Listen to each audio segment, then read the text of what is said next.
토크쇼 최영일의 시사본부. 안녕하십니까. 최영일의 시사본부 시작합니다. 자, 오늘은 유네스코가 지정한 국제 모국어의 날, 이런 날이라고 하는데요. 이 유래가 있습니다. 1952년 이 동파키스탄에서 벵골어를 공용어로 쓰게 해달라, 이런 시위가 벌어집니다. 자, 지금 이 지역은 방글라데시라는 국가가 돼 있죠.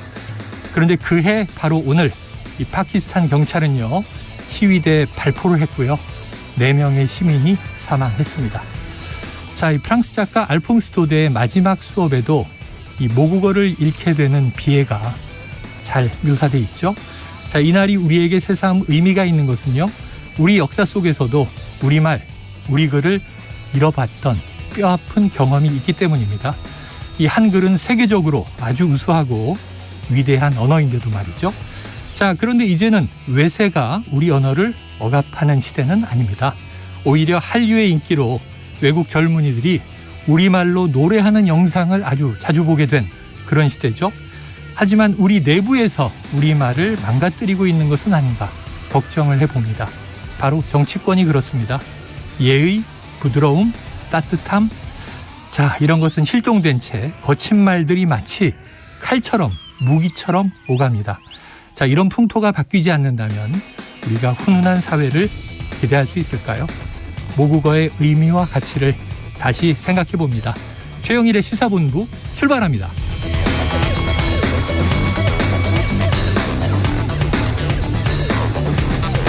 네, 1부에서는요, 오늘의 핵심 뉴스를 한입에 정리해드리는 한입뉴스 코너가 기다리고 있고요. 자, 오늘 2부는 화제의 인터넷 뉴스를 다뤄보는 스트릿 뉴스 파이터, 그리고 정치권 취재 뒷이야기를 들어보는 불사조 기자단, 그리고 IT본부까지 준비가 돼 있습니다. 자, 1부 마지막에 들려드리는 노래가 있죠. 디저트송 신청 기다리고 있으니까요. 오늘 꼭 듣고 싶은 노래가 있으시면 문자 샵 9730으로 자유롭게 보내주시기 바랍니다. 짧은 문자는 50원, 긴 문자는 100원입니다. 오늘의 디저트송으로 선정되신 분께는 치킨 쿠폰을 보내드리고 있습니다. 많은 참여 부탁드립니다. 자, 어제 2부에요. 저희가 이준석 전 대표와 통으로 특집 토크를 벌였는데요. 이때 이 언급된 지지율과 여론조사 관련 내용에 대한 고지를 드려야겠습니다. 자, 박원석 전 의원이 그때 안철수 후보가 잘못한 건 딱 하나다. 여론조사 지지율 1위 나온 게 잘못한 거다, 이렇게 발언을 했는데, 자, 리얼미터가 미디어 트리뷴 의뢰로 1월 31일부터 2월 1일까지 이틀간 조사한 결과 국민의힘 지지층에서 안철수 후보가 43.3%, 김기현 후보는 36%를 기록한 바가 있고요. 두 후보의 격차는 7.3%포인트, 오차 범위가 플러스 마이너스 4.7%포인트거든요. 그래서 이 결과 하나 소개드리고요. 또 이준석 전 대표가 천하람 후보 관련해서 지금 이렇게 20에서 30% 지지율 나오는 것까지는 개혁 세력이라고 하는 사람들이 받쳐주는 거지만 결국에 용의 점을 찍는 것은 결국에는 개인적인 능력이거든요. 이렇게 발언한 내용이 어제 있었습니다. 자, 피플 네트워크 리서치가 폴리뉴스와 경남연합일보 공동의뢰로 2월 14일에서 15일 조사한 결과 천하람 후보가 24.1%, 안철수 후보가 23.5%, 김기현 후보가 22.1%, 황교안 후보 8.1%였습니다. 자, 국민의힘 지지자를 대상으로 한 조사에서는요, 김기현 후보가 41.2%, 안철수 후보 24.6%, 천하람 후보 13.4%, 황교안 후보 12.6% 순이었습니다. 끝으로 하나가 더 있네요. 이준석 전 대표가 오늘자 조사 중에 리얼미터 조사만 본다고 하더라도 내가 보수요라고 응답한 사람의 숫자가 거의 진보요라고 응답한 사람 숫자의 1.6배가 넘어섰어요. 이렇게 이야기했거든요. 자, 리얼미터가 미디어 트리뷴 의뢰로 지난 13일부터 17일까지 조사한 결과 이념 성향을 묻는 질문에 841명이 보수, 또 540명이 진보, 이렇게 답한 내용이 있습니다. 자, 언급된 여론조사 자세한 내용은요, 중앙선거여론조사 심의위원회 홈페이지를 참조하시면 됩니다.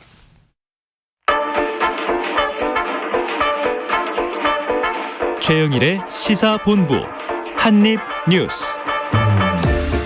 네, 오늘의 핵심 뉴스를 한입에 정리해드립니다. 한입뉴스 박정호 오마이뉴스 기자 그리고 임경빈 시사평론가 함께 입을 열어보겠습니다. 어서 오세요. 안녕하세요. 야, 어제 토크를 통으로 오래 하다 보니까 네. 여론조사 전달하는데 시간이 좀 걸렸습니다. 자, 첫 번째 이슈로 들어가 보죠. 자, 이 튀르키예와 시리아에서 강진이 일어난 지 이 2주가 지났습니다. 그런데 규모 6이 넘는 지진이 또 발생했다는 거죠. 그렇습니다. 어제 오후 8시 4분쯤에 튀르키예 동남부와 시리아 서북부 접경지에 규모 6.3의 지진이 발생을 했습니다. 이번 지진은 최초 피해가 가장 심한 곳 중 하나인 이 하타이주 안타키아, 그러니까 튀르키예에 있는 그 지역으로부터 네. 서남서쪽으로 16km에서 일어났는데요. 예. 튀르키예 당국에 따르면 6.4 지진에 이어서 5.8 여진이 발생했다라고 했는데 6.4에서 6.3으로 정정이 된 거고요. 네. 근데 이런 강진에다가 이후 여진이 또 25차례 이상 더 발생했다라고 지금 알려지고 있습니다. 네. 그래서 이번 지진으로 튀르키예와 시리아에서 8명이 숨지고 680여 명이 다친 걸로 파악이 되고 있는데요. 또 어떻게 보면은 지금 매몰된 사람이 더 있을 수도 있기 때문에 네. 무너진 건물 잔해를 치우고 수습하는 그런 작업도 진행을 하고 있다라고 튀르키예에서는 얘기를 하고 있습니다. 네. 그리고 이제 시리아 인권 관측소에 따르면 이 시리아에서 이렇게 건물이 무너지고 부상자가 발생한 지역이 또 반군이 장악한 북서부 지역에서도 많이 나왔거든요. 이걸 또 제대로 조치가 되겠느냐 이런 우려도 나오고 있습니다. 네, 지난 19일자로 일단은 이제 구조 수색이 중단되고 이제는 수습과 재건으로 넘어간다 이런 그렇습니다. 얘기가 나왔는데 아직도 현장은 안전하지 않다. 네. 지금 이런 느낌이 듭니다. 임평론가님, 네. 이 튀르키예 강진 피해 지역에서 이 생존자 수색 구조 활동을 마치고 우리나라 긴급 구조대 일진이 귀국을 했잖아요. 그렇습니다. 이 합동 브리핑을 하던데 어떤 얘기들이 나왔습니까? 좀 감동적인 이야기들이 많이 나왔습니다. 네. 우리 이제 긴급구호대가 가서 튀르키예 생존자 8명을 이제 구조를 했는데요. 네. 생존자 한 사람 한 사람을 구할 때마다 뭐 일종의 이제 만화 만평들이 이제 많이 나왔었는데 네. 예를 들면 뭐 6.25 전쟁 때 우리 아이를 이제 구조를 했었던 네. 튀르키예 참전 용사들과 네, 네. 이제 모습이 겹쳐 보인다든지 이런 장면들이 많이 소개가 됐었는데 어제 이제 귀국한 그 긴급구호대 일원들도 비슷한 얘기들을 많이 했습니다. 여진으로 건물이 막 흔들리기도 하고 현장 철수 전날이었던 17일에도 꽤 큰 여진이 있어서 안전에 대한 우려가 크긴 했지만 안타까움이 더 컸다라는 얘기였습니다. 우리가 손댈 수 없는 죽음이 많았고 확인만 하고 수습할 수 없는 죽음은 말로 표현하기가 어려웠다라는 네. 얘기를 전했고요.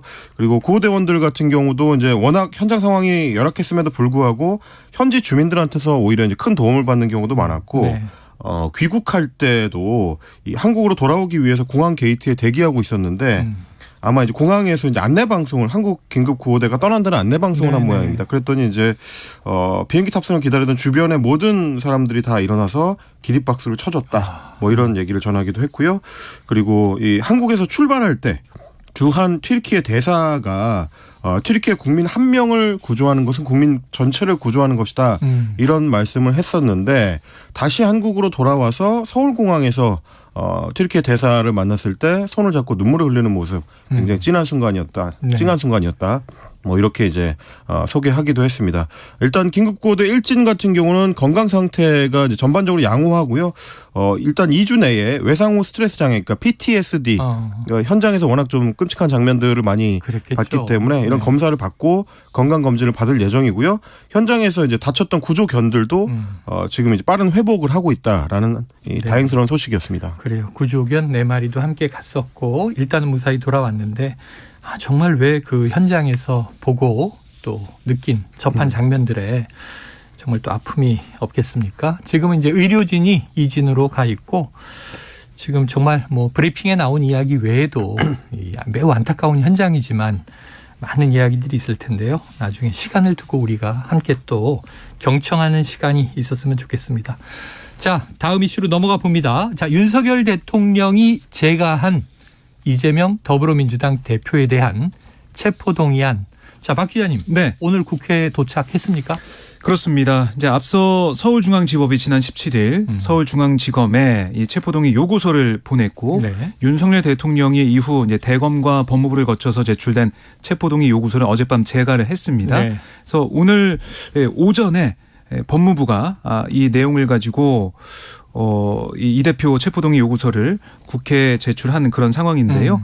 현재 국회의원 신분인 이 대표 회기 중에 국회 동의 없이는 체포 구금되지 않습니다. 네. 이른바 불체포 특권이라고 불리는데 따라서 국회에서 이 체포 동의안이 통과돼야 법원이 구속 전 피의자 신문, 그러니까 영장 심사를 열 수가 있어요. 네네. 이게 이제 접수가 된 상황이라서 본회의에 보고를 하고 본회의 보고 이후 24시간 이후 72시간 이내에 본회의를 열어서 무기명 표결을 하는 거거든요. 네. 지금 여야는 합의를 해놨습니다. 네. 24일 본회의에서 보고하고 다음 주 월요일 27일에 본회의 열어서 투표하겠다. 표결 처리한다. 네, 그렇게 얘기는 돼 있는 상황입니다. 네. 자, 이재명 대표 지금 당내 경제 위기 대응 센터 출범식에 참석했다고 하는데요. 네. 혹시 체포동의안 관련한 메시지가 있었습니까? 그렇습니다. 오늘도 이제 메시지를 냈지만 지난 주말 동안에도 이 소속 의원들 전원한테 장문의 메시지를 보냈다고 합니다.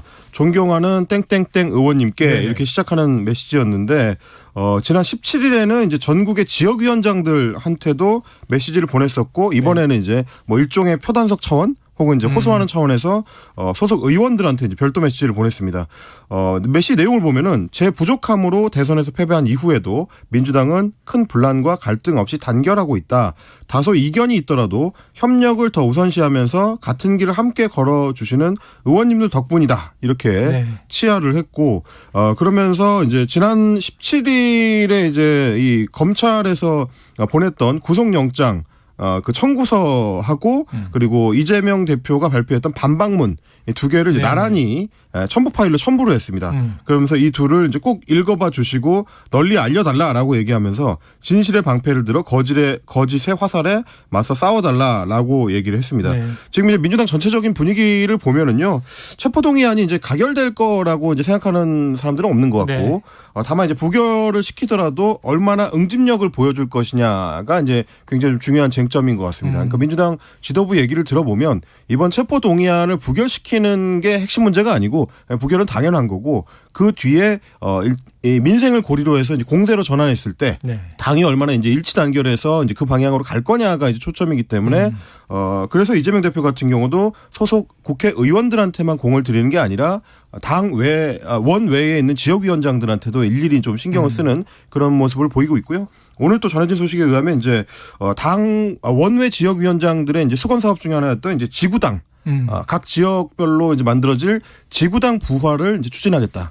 이런 소식이 전해졌거든요. 그게 이제 지역위원장들 입장에서는 굉장히 좀 수건 사업이고 꼭 필요한 사업 중에 하나였는데 이거를 이제 추진하겠다라는 목소리도 결국은 당의 어떤 화합을 위해서 이재명 대표가 이제 노력하는 모습을 보이겠다는 걸로 비춰 보이는 그런 상황입니다.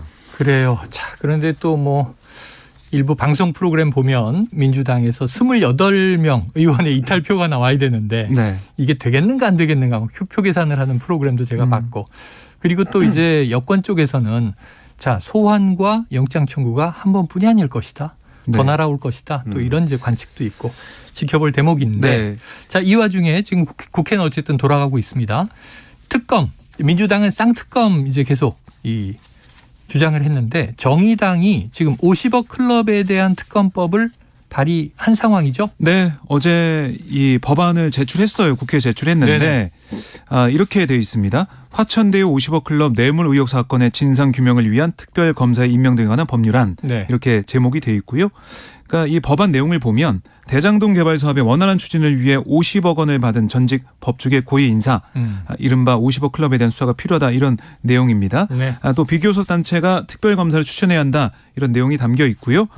수사 대상은 50억 클럽 의혹과 관련된 불법 노비와 또 뇌물 제공 행위와 수사 과정에서 밝혀진 불법 행위 또 화천대유와 성남의도 사업 자금과 관련한 불법 행위 수사 과정에서 인지된 관련 사건으로 설정을 했고 결국 곽상도 전 국민의힘 의원이 무죄를 받은 것을 언급하면서 검찰이 사실상 봐주기 수사를 했으니까 특검이 필요하다 이렇게 강조를 하고 있습니다. 네, 자 특검이 필요하다. 자, 이 특검이 지금 한 두세 개 돼요. 50억 클럽에 대한 특검 정의당이 발의했고 민주당은 이 50억 클럽은 하나의 지류인데 크게 확대하면 대장동이다. 그렇습니다. 여기 이재명 대표권도 넣고 대신 또 부산저축은행권도 넣자. 확대된 특검 플러스 지금 김건희 여사 주가 조작 의혹 특검 주장하고 있어서 어떻게 흘러갈지 봐야 되겠네요. 다음 이슈. 예. 사안에 대해서 이제 정의당은 이 각 사안별로 좀 쪼개서 대응하는 쪼개서 보자. 방식을 네네. 지금 취하고 있는 건데요. 만약에 이제 부산저축은행 건을 넣게 되면 굉장히 좀 오래전의 사건이고 2011년, 12년 그 거슬러 당시이기 올라가죠. 때문에 굉장히 오래된 사건이라서 이제 추적이 좀 쉽지가 않고 거기에 이제 대통령을 어떻게 할 거냐 하는 문제가 그 당시 수사검사였던 이제 윤석열 검사를 끼울 거냐 말 거냐 이런 네네. 좀 추가적인 논란이 생길 수가 있기 때문에 그건 일단 뒤로 밀어두고 민주당에서 주장하는 이제 이재명 대표 그러니까 성남시에서 있었던 일과 관련된 부분은 그렇게 되면 지금 검찰 수사가 겹친다. 네. 이제 이게 이제 정의당의 입장인 것 같은데요. 아마 50억 클럽만 수사하기는 쉽지 않을 거다. 네네. 실제로 특검법이 통과가 되더라도 그 과정에서 수정 보완되는 이제 작업들이 네네. 추가로 진행될 거라서 일단 정의당이 발의하긴 했습니다만 앞으로 민주당하고 어떻게 조율해 나갈 건지 이런 걸 좀 지켜봐야 될 것 같습니다. 과거에 보면 특검이 할 역할 범위를 여야가 정하는데 네. 그 마지막에 수사하다가 나오는 관련된 이슈들은 그렇습니다. 더 확대할 수 있잖아요. 네. 그럼 하나를 파다 보면 줄줄이 연결된 거는 또 밑도 끝도 없이 특검의 범위가 확대되는 경우도 있었고 우리 국정농단 때도 봤습니다만 그렇습니다. 앞으로 이게 어떻게 좀 조절될지 과연 어떻게 또 이게 통과될 수 있을지 특검이 진행될지 지켜볼 대목입니다. 다음 이슈 볼게요. 이 노란봉투법 뜨겁습니다. 지금 이 노동조합 및 노동관계 조정법 그리고 이제 2조 3조 개정안입니다. 오늘 오전 국회 환노위 전체 회의를 오늘 통과한 거네요. 네, 그렇습니다. 뭐 예상됐던 그런 과정이다라고 볼 수가 있겠는데요. 뭐 소위도 그렇고 또 안건 조정위도 그렇고 민주당 또 정의당 의석이 많기 때문에 네. 국민의힘은 반대하고 있지만 막을 수가 없었고요. 오늘 전체 회의도 마찬가지였습니다. 법안에 강력하게 반대해온 국민의힘은 회의 시작부터 뭐 불법파업 조장법 결사 반대 이런 문구가 쓰인 손팻말을 들고 법안이 통과돼서는 안 된다라고 입장을 분명히 했지만 네. 뭐 여야의 공방이 있었고 결국 전해철 위원장 민주당 소속의 환노위 위원장이 이거 이미 법안을 상당히가 논의했고 법안 소위나 안건조정위원회에서 의결된 법안의 처리를 더 미룰 수 없다. 네. 그래서 거수로 표결을 강행했습니다. 그러다 보니까 국민의힘 간사인 이미자 의원이 위원장석으로 가서 나중에 역사 앞에 심판받을 거다. 강하게 비판했고요. 결국 김영동 의원을 제외한 국민의힘 의원들이 퇴장한 가운데 거수로 가결이 됐습니다. 그래서 김영동 의원은 남아 있었잖아요. 그래서 뭐라고 했냐면 법안에 대한 반대 토론하겠다고 손들었는데 왜 발언 기회를 주지 않는가 항의하다가 회의장을 떠나는 네. 모습이었습니다. 그 이후에 뭐 정의당 이윤주 의원 같은 경우는 법안 통과에 감사하다라고 얘기하면서 노란봉투법 처리를 촉구하며 국회 본청 앞에 진행해온 농성도 정리하겠다 이렇게 얘기를 했습니다. 결국 이렇게 상임위는 통과했지만 남아있는 관문은 법사위, 그다음 본회의 아니겠습니까? 그렇죠. 네, 법사위는 국민의힘 소속인 김도읍 의원이 위원장이기 때문에 쉽지 않다라고 이제 판단하고 있는 거고요. 결국 이 직회부를 추진할 확률이 큰 상황입니다. 법사위가 특정 법안 심사를 60일 안에 마치지 않으면 소관 상임위 표결 그러니까 제적의원 5분의 3 이상 찬성 표가 되거든요. 민주당, 네, 네. 정의당이. 그래서 본회의로 직회부에서 본회의에서 표결 처리할 거다 이런 관측이 나오고 있습니다. 네. 그렇게 그런 방식 양곡관리법이 통과된 바가 있잖아요. 그렇습니다. 지금 이제 남은 것은 또 대통령실, 대통령이 거부권을 행사하느냐 마느냐가 벌써 논의되고 있더라고요. 아마 이제 양국관리법이 지금 이제 본회의로 직회부가 되는데 네. 뭐 노란봉투법도 이제 비슷한 과정을 거칠 예. 걸로 보이고요. 어제 저희도 뭐 몇 가지 소개해드렸습니다만 이제 간호법이라든지 미디어법이라든지 준비되어 있는 다른 법안들이 또 있기 때문에 계속 이 논란은 이어질 것 같습니다. 조금 전에 이제 50억 클럽 특검법 발의도 말씀드렸지만 이 노란봉투법은 이 정의당이 시작했어요. 불을 붙였는데 네. 어제 이재명 대표가 국회 앞에 농성장을 찾아서 노란봉투법 추진을 약속했단 말이죠. 네네. 그러면 정의당이 좀 손을 내민 걸로 해석할 수 있겠습니까? 뭐 조금 전에 이제 박정 기자님이 소개를 해줄 때 이은주 정의당 의원이 이제 농성장을 해체할 네네. 거다라고 했었던 그 농성장을 어제 이재명 대표가 직접 방문을 한 겁니다. 이 농성장이 만들어진 게 이제 지난해 12월 19일인데 꽤 됐어요. 그 뒤로도 이제 노동계 인사들이 릴레이로 단식 농성을 한 2달여 정도 이제 이어왔었습니다. 근데 이제 그동안은 민주당의 이재명 대표가 이제 찾지 않다가 어제 처음으로 이제 방문을 한 건데 그러면서 뭐 그동안은 계속 이제 죄지은 심정이었다 뭐 이런 얘기를 하기도 했고요. 사실은 이제 어제가 굉장히 좀 중대한 전환점이었던 게 이재명 대표가 지난해 11월까지만 하더라도 노란봉투법 관련해서는 사회적 합의를 도출해내겠다라고 해서 다소 좀 이렇게 시간을 두고 추진하겠다는 미온적인 어떤 태도를 보였었는데 네. 최근 들어서 적극적인 방침으로 이제 선회를 한 거고 결국 이제 오늘 상임위를 통과하게 된 건데요. 네. 말씀하셨던 대로 지금 이제 민주당 입장에서는 소위 김건희 특검법을 추진하는 데 있어서 이걸 이제 패스트트랙에 태워가지고 이제 본회의로 바로 보내려고 하면 정의당의 협조가 절실하기 때문에 네네. 180석 이상이 필요하기 때문에 정의당 표가 꼭 필요합니다. 네, 그런 차원에서 이제 협조를 구하는 서로 이제 협조를 구하는 측면도 물론 있겠습니다만 제가 이제 판단할 때는 이제 노동계 쪽에 손을 내미는 효과도 있다. 어제 오늘 계속해서 이제 네. 정부 쪽에서는 이 노조의 이제 회계 투명성 관련된 네. 문제 제기를 대통령을 필두로 해가지고 계속 이제 장관들이 이야기를 하고 있는 상황이고 노조들 입장에서는 굉장히 좀 강한 압박에 이제 시달리고 있는 상황이기 때문에 네. 이런 부분에 있어서도 노조와의 관계 복원, 연결고리 복원을 역시 마찬가지로 시도해서 이제 이후에 제가 아까 말씀드렸던 것처럼 이제 본회의에서 이재명 대표 체포동의안이 부결되고 나면 네. 공세 전환을 할 때 이제 민생과 관련된 각 기관들을 다 연결하는 그런 어떤 구상을 민주당 내부에서는 또 갖고 있는 게 아니냐. 그래요. 그렇게 보여집니다. 이야기를 들어보니까 뭐 각 법안들에 대한 이제 정당 간의 이해관계뿐만 아니라 크게 보면 정부의 이제 노동개혁 추진과 노동계 지금 갈등 상황에서 또 여야가 어떤 역할을 할 것인가 연결이 되는 것 같습니다. 자, 지금 12시 41분을 넘긴 시간입니다. 저도 조금 전에 방송국으로 오면서 교통체증 때문에 좀 애를 먹었는데요. 지금 점심시간 교통 상황이 어떤지 좀 알아보고 이슈를 이어가도록 하죠. 교통정보센터의 정현정 리포터 나와주세요. 네, 이 시각 교통정보입니다. 도로 위에 정체 구간 줄었지만 돌발 구간은 늘었는데요. 먼저 경부고속도로 서울 쪽으로 청주 휴게소 2차로에서는 장애물이 떨어져 있고요. 오산 부근 2차로에서는 사고가 있었습니다. 동탄분기점은 5차로가 작업으로 막혀 있습니다. 이 영향으로 오산 나들목에서 동탄분기점까지 2km가량 막히고요. 양재에서 반포까지 제속도 못 냅니다. 반대 부산 쪽으로 한남에서 서초까지 밀리고요. 동탄분기점에서 오산까지는 5차로가 작업으로 막혀 있습니다. 서해안고속도로 서울 방면 조남분기점에서는 화물차가 고장나 있어서 뒤쪽으로 혼잡하고요. 일직분기점에서 금천까지 밀리고 있습니다. 영동고속도로 강릉 쪽 상황입니다. 서안산에서 안산분기점까지 천천히 가고요. 반월터널에서 부곡까지 제속도 못 냅니다. 한편 서울시내 상황은 강변북로 구리 쪽입니다. 양화대교에서 서강대교 사이 4차로에서는 작업 중이고요. 방화대교에서 반포대교까지 쭉 막히고 있습니다. KBS 교통정보센터에서 정현정입니다.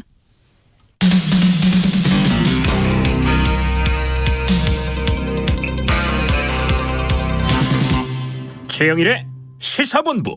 네, 어제 오후에 이준석 전 대표와의 이제 관련된 이 국민의힘 38 전당대회를 향한 여러 가지 전망 대화도 있었습니다만 오후에 저녁에 국민의힘 전당대회 당권 주자들의 2차 방송 토론회가 있었습니다.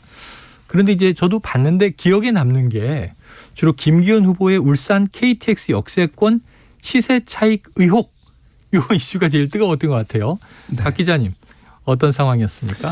그러니까 이게 지난 15일 1차 토론회에서 김기현 후보가 울산 KTX 역세권 소유한 그 토지 네. 이게 뭐 1,800배 올랐다더라, 뭐 몇 배 올랐다더라 이런 얘기가 나오면서 공방이 있었어요. 황교안 후보가 제기를 한 거죠. 근데 어제도 이게 거론됐는데 천하람 후보가 먼저 포문을 열었습니다. 네.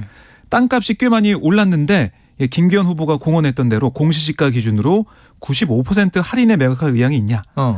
매도 호가는 얼마인가라고 물었고요. 가격이 얼마냐? 네, 그래서 뭐 천하용인, 그러니까 천하람, 허은하, 김용태, 이기인 팀이 SPC라고 하죠. 특수목적 법인으로 이 당원 펀드를 만들어서 부지를 산 다음에 당원 연수원지로 헌납하는 방안까지 생각하고 있다. 구체적으로 얘기를 했어요. 그랬더니 김기현 후보가 아니 땅값이 1,800개 올랐다는 것 자체가 터무니없는 얘기라서 그렇다면 95% 할인해 드린다 이렇게 얘기한 거다. 이렇게 해명을 하면서 민주당 정권에서 샅샅이 뒤졌는데 아무런 불법과 특혜가 없는 걸로 확인됐다라고 반박을 했습니다. 네네. 아울러 황교안 후보한테 김기현 후보가 여러 가지 또 질문했는데요. 의혹이 사실로 판명된다면 정치 생명을 걸겠다라고 선언하면서 반대의 결과에선 황교안 후보가 정치 생명을 걸어야 된다 이렇게 압박을 하는 모습을 보였습니다. 네. 그랬더니 황교안 후보가 도로의 방향을 바꾸면서 맹지였던 김 후보의 땅 이게 KTX역 앞 대로변 금싸라기 땅으로 변한 거다. 김 후보 사퇴를 요구하는 이유가 땅 투기의 문제가 아니라 이게 전형적인 토건, 권력형 토건 비리이기 때문이다. 이렇게 주장을 한 거예요. 현장에 가서 직접 봤다. 제 모든 책임을 다지겠다. 이렇게까지 황교안 후보가 얘기하면서 의혹 제기를 잘못했다면 사퇴하겠다. 이렇게도 얘기를 했습니다. 네. 그랬더니 김 후보가 황 후보는 후보 사퇴 문제가 아니라 정계 은퇴를 하셔야 될 상황이다. 명확히 규명해서 누가 진실인지 밝히자. 어이가 없다. 이렇게 뭐 다소 격앙됐던 네. 모습도 보였고 안철수 후보도 한마디 거들었는데요. 저는 울산 땅 사건에 대해 황 후보한테 들어서 처음 알았다. 이런 얘기를 했고 근데 이제 그 문제를 제시하고 있는데 민주당이 알기 때문이다. 국민들에게 부동산 문제는 영린이라 건드리면 안 되는데 이게 뭐 이렇게 되다 보면 내년 총선에서 지게 되고 그렇지 않으려면 김 후보가 그냥 해명하고 끝나면 되는 문제 아니겠냐. 부동산 문제 꼭 해명해야 된다. 충분히 해명했다는 그런 김 후보의 답변도 있었지만 그렇지 않을 것이다. 내년 총선 끝까지 갈 거다. 이렇게 거듭 의혹을 제기했습니다. 네, 세 명의 후보가 모두 다 이제 김기현 후보 때리기를 했다. 이 의혹 관련해서. 근데 제가 지금 쭉 정리한 얘기를 들으면서도 의외로 저는 뭐 이제 좀 양강구도로 알려진 안철수 후보와 김기현 후보가 세게 붙지 않겠나 했는데 오히려 천하람 후보와 황교안 후보가 아주 강하게 때리고 지금 표현대로 안철수 후보가 좀 거두는 역할이어서 그러니까요. 구도가 좀 다르다 이런 생각이 들더군요. 뭐 이제 여의도 정가에서 해석하기로는 네. 안팎에서 안철수 캠프도 안팎에서 일종의 이제 2등 전략을 취하고 있는 거 아니냐라는 얘기가 많이 나와요. 어차피 그래요. 이제 기세를 이제 김기현 후보의 대세론 기세를 꺾기가 쉽지 않으니 네. 그러면 2등 굳히기 쪽으로 이제 가고 있는 거 아니냐라는 얘기가 나오는 건데 네. 사실은 뭐 여의도 정가의 뭐 이런 어떤 일종의 불문율 중에 하나가 2등 전략을 취하면 2등 못 한다는 얘기도 있거든요. 아, 그래요. 네, 그런 차원에서도 과연 이제 그 전략이 이제 옳은 것인지는 어제 TV 토론을 통해서도 봤을 때 살짝 좀 의문이 들긴 하는데 네. 뭐 여러 가지로 좀 이 의혹이 이제 쉽게 정리될 것 같지는 않습니다. 아, 그래요? 박정 기자님 정리해 주셨던 것처럼 김기현 후보가 땅값 1,800배 올랐다는 게 너무 터무니없어가지고 95% 할인해 주겠다고 한 네네. 거다라는 얘기대로 적용을 해보면 제가 봤을 땐 거의 원가거나 오히려 더 비싸게 판다는 얘기가 되는 거거든요. 네.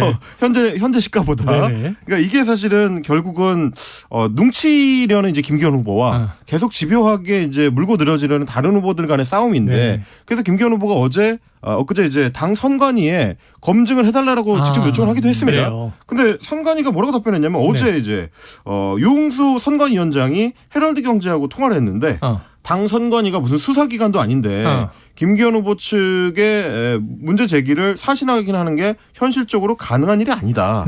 이렇게 얘기를 했습니다. 그러면 사실은 이번 그 전당대회가 끝날 때까지는 선관위 차원에서 일종의 이제 공식 기관이 이 사안을 확인하고 검증해서 결과를 내놓을 가능성은 없다는 얘기가 되는 거거든요. 저희도 사실 어제부터 이제 계속 그 말씀을 드려왔습니다. 이 사안 같은 경우는 검증이 굉장히 어렵고 시간이 오래 지난 사안이기 때문에 쉽게 결론 내기 어렵다. 그러면 공격하는 후보들은 계속 문제 제기를 할 거다라고 말씀을 드렸거든요. 아마 이 사안은 그렇게 해서 계속 끌고 가게 될 가능성이 상당히 높고 김기현 후보 입장에서는 시간이 갈수록 의혹만 자꾸 쌓이고 해소는 되지 않는 상태라서 굉장히 찜찜한 상태로 전당대회를 치러야 될 가능성이 높아졌다. 이렇게 보여집니다. 아니 쭉 토론회가 흘러가 다른 이슈들도 많았죠. 뭐 공천 문제라든가 황교안 후보가 갑자기 제가 직접 가봤습니다 이렇게 얘기하는데 갑자기 심층 탐사 보도 프로로 바뀌더라고요. 토론회가.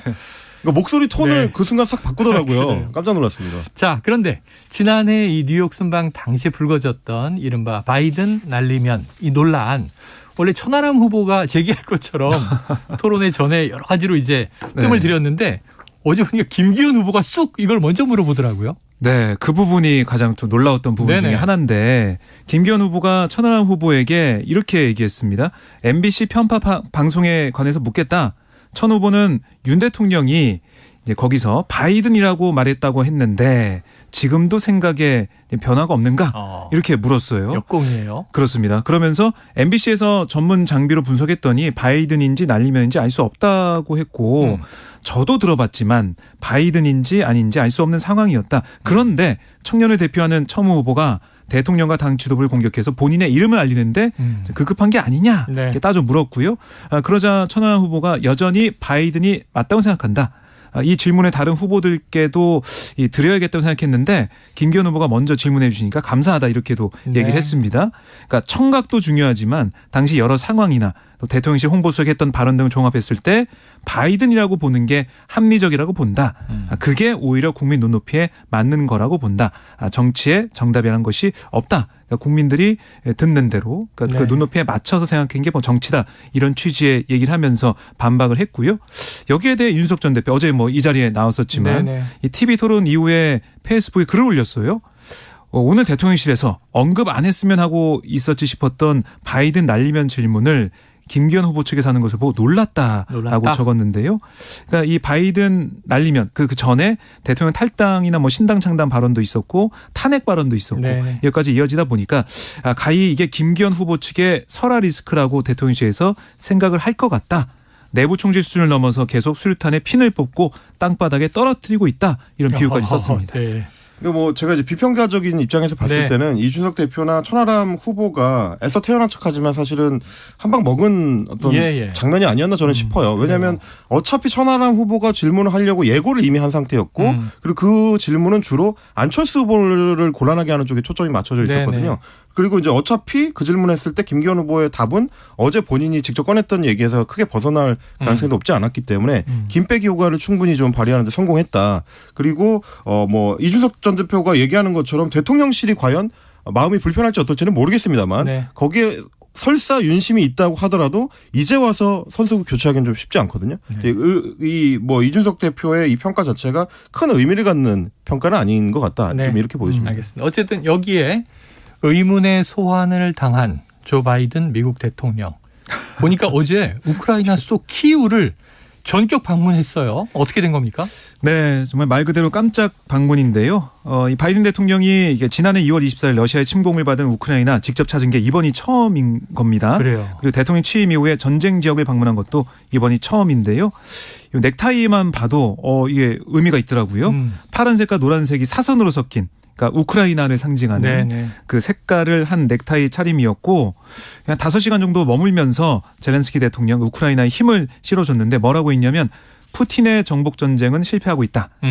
우크라이나가 약하고 서방이 분열돼 있다는 푸틴의 생각이 완전히 잘못됐다는 증거가 여기 이 방 안에 있다라고 강조하면서 젤렌스키의 손을 잡고 포옹하는 모습 또 우리는 여기 함께 서 있다. 이렇게 강조를 했습니다. 젤렌스키 대통령도 당신의 방문, 바이든 대통령의 방문이 우크라이나 국민을 지지하는 매우 중요한 신호다. 이렇게도 화답을 했습니다. 그리고 여기다가 5억 달러, 우리 돈 6,500억 규모의 새 군사 원조 계획을 제시한 걸로 전해지고 있거든요. 뭐 포탄과 대기갑 시스템, 방공 레이더 같은 그러니까 러시아군의 미사일 공습에 대응하기 위한 추가 장비 제공 이게 아마 핵심적으로 지원되지 않을까 이게 추측이 나오고 있습니다. 알겠습니다. 전투기 지원은 하지 않는다고 했지만 지금 내일 모레면은 이제 만 전쟁 발발 1주년인데 전쟁은 계속 이어지고 있어요. 자, 러시아 반응도 궁금하고 그리고 지금 대한항공 마일리지 개편 이게 4월 예정돼 있었는데 원희룡 국토부 장관이 강하게 질타를 하자 재검토하기로 했다. 이런 소식. 또 이달 들어서 어제까지의 수출이 1년 전에 비해서 2.3% 감소했다. 이런 소식이 들어와 있습니다. 자, 오늘 한입뉴스 여기서 정리하겠습니다. 박종호 오마이뉴스 기자, 임경빈 시사평론가 수고하셨습니다. 고맙습니다. 자, 오늘의 디저트송은요. 청취자 3047님. 오늘이 국제 모국어의 날이니 디저트송으로 송창식의 가나다라 신청합니다. 정치권 막말도 문제지만 방송에서 외래어 너무 많이 합니다. 저도 찔리면서 송창식의 가나다라 듣고요. 모국어 생각하고 2부로 돌아오겠습니다. 하고 싶은 말들은 너무너무 많은데 이내 노래는 너무너무 짧고 1, 2, 3, 4, 5, 6, 7, 8, 9 하고 12요 하고 싶은 일들은 너무너무 많은데 이내 두 팔이 너무 모자라고 1년 편주에 희망 비우고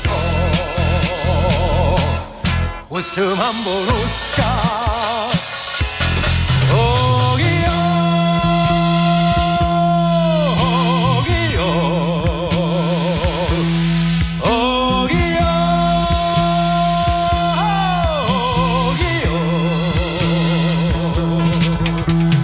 노를 전하거나 가짜 가슴 한번 다시 펴고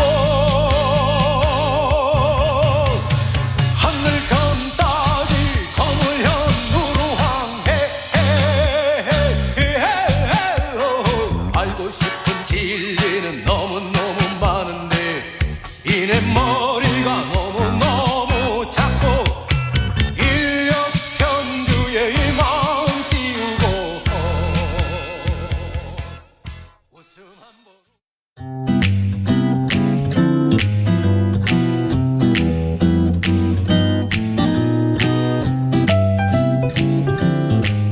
안녕하세요. 바른말 고운말입니다. 어떤 일이 계속 마음에 걸려서 불편하게 느껴질 때가 있습니다. 이런 경우에 마음에 거리 낀다와 마음에 꺼리 낀다, 이 두 표현이 모두 사용되고 있는데요. 이 중에 하나만 맞는 표현입니다. 어떤 것일까요? 이 경우에는 거리 끼다가 맞습니다. 꺼리 끼다는 거리 끼다를 된소리로 잘못 발음해서 나온 표현이기도 하고요. 거리 끼다를 뜻하는 일부 지역의 방언이기도 합니다. 거리 끼다는 앞서 말씀드린 내용에서처럼 일이 마음에 걸려서 꺼름직하게 생각되다라는 뜻도 있지만 일이나 행동 따위를 하는데 걸려서 방해가 되다라는 뜻도 있습니다. 그는 일이 서툴러서 도움이 되기는커녕 우리가 일하는데 거리 끼고 있다, 이렇게 말할 수 있겠지요. 거리끼다를 꺼리끼다로 잘못 발음하는 것처럼 이 말의 명사형인 거리낌도 꺼리낌으로 알고 계신 분들이 있을 것 같은데요. 된소리가 아닌 예사소리를 쓰는 거리낌이 맞는 표현입니다. 양심의 거리낌 없이라든가 자신의 생각을 아무 거리낌 없이 표현한다, 이렇게 사용할 수 있겠지요. 그리고 마음에 걸려 언짢은 느낌이 있다란 뜻을 가진 형용사로 꺼림하다와 깨름하다도 있으니까요. 상황에 맞게 적절하게 사용하면 되겠습니다. 바른말 고운말, 아나운서 변희영이었습니다.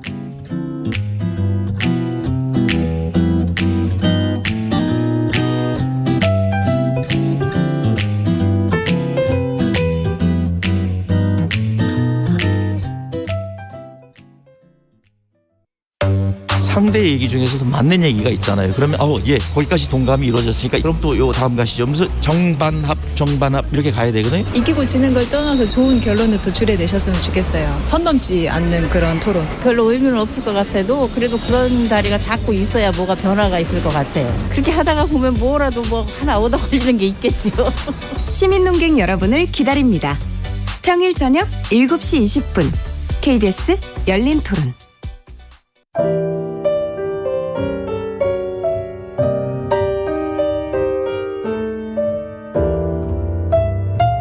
내일의 품격, 김성환의 시사야에서 챙겨가세요.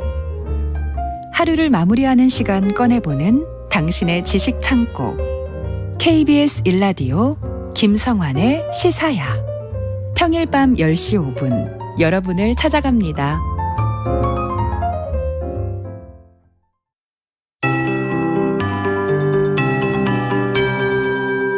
KBS 58분 날씨. 한낮인데도 공기가 무척 차갑습니다. 현재 서울의 기온이 2.9도, 대구 4.4도 등을 보이고 있는데 찬바람의 체감 온도는 기온보다 더 떨어져 있습니다. 오늘 예상 낮 최고 기온은 서울 4도, 강릉, 대전, 전주 5도, 부산 8도 등으로 수도권과 강원도는 어제보다 조금 높겠지만 충청도와 남부지방은 어제보다 2도에서 5도 정도 낮겠습니다.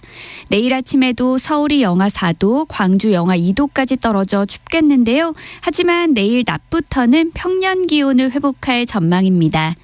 오늘 전국 대부분 지방이 대체로 맑겠고 미세먼지 농도는 좋음을 종일 유지하며 낮 동안 깨끗하고 파란 하늘을 볼 수 있겠습니다. 다만 경북 동해안과 울릉도 독도는 낮까지 1cm 미만의 눈이 조금 오는 곳이 있겠고요. 경남 동해안에는 빗방울이 예상됩니다. 또 오후까지 제주도와 일부 전남 해안에는 바람이 무척 강하게 불겠고 강원 동해안과 경상도 해안, 제주도에서는 내일까지 너울성 파도가 높게 일겠습니다. 한편 지금 서울과 경기 동부, 강원 영동에는 건조주의보가 발효 중입니다. 그 밖의 지역도 대기가 점점 더 건조해지고 있으니까요. 불조심하시기 바랍니다. 현재 서울의 기온은 2.9도입니다. 송소진입니다.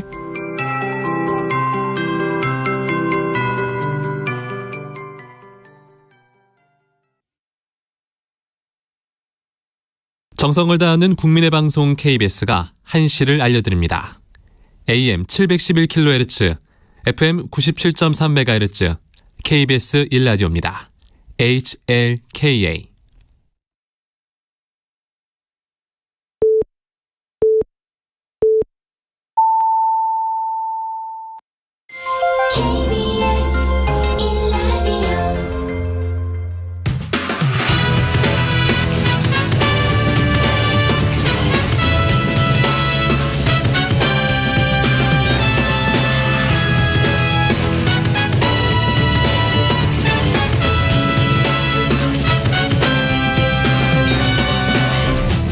KBS 1라디오 최영일의 시사본부.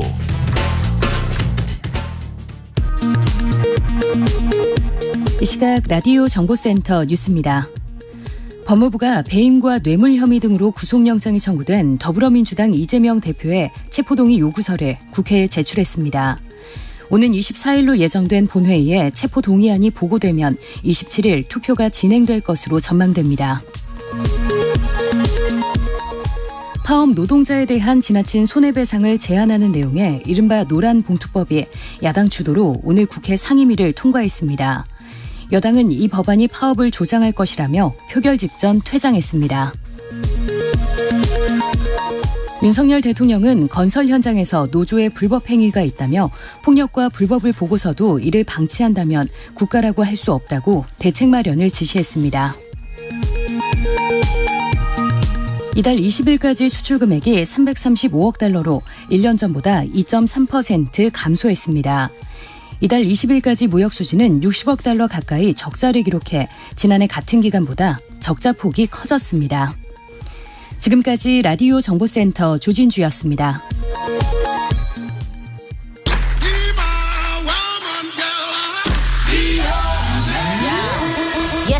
네, 화제 인터넷 뉴스를 모아서 전해드리는 스트릿 뉴스 파이터 시간입니다. 박지원 뉴스캐스터와 함께하겠습니다. 어서 오세요. 안녕하세요. 자, 이 튀르키예에서 돌아오던 구조대가 말이죠.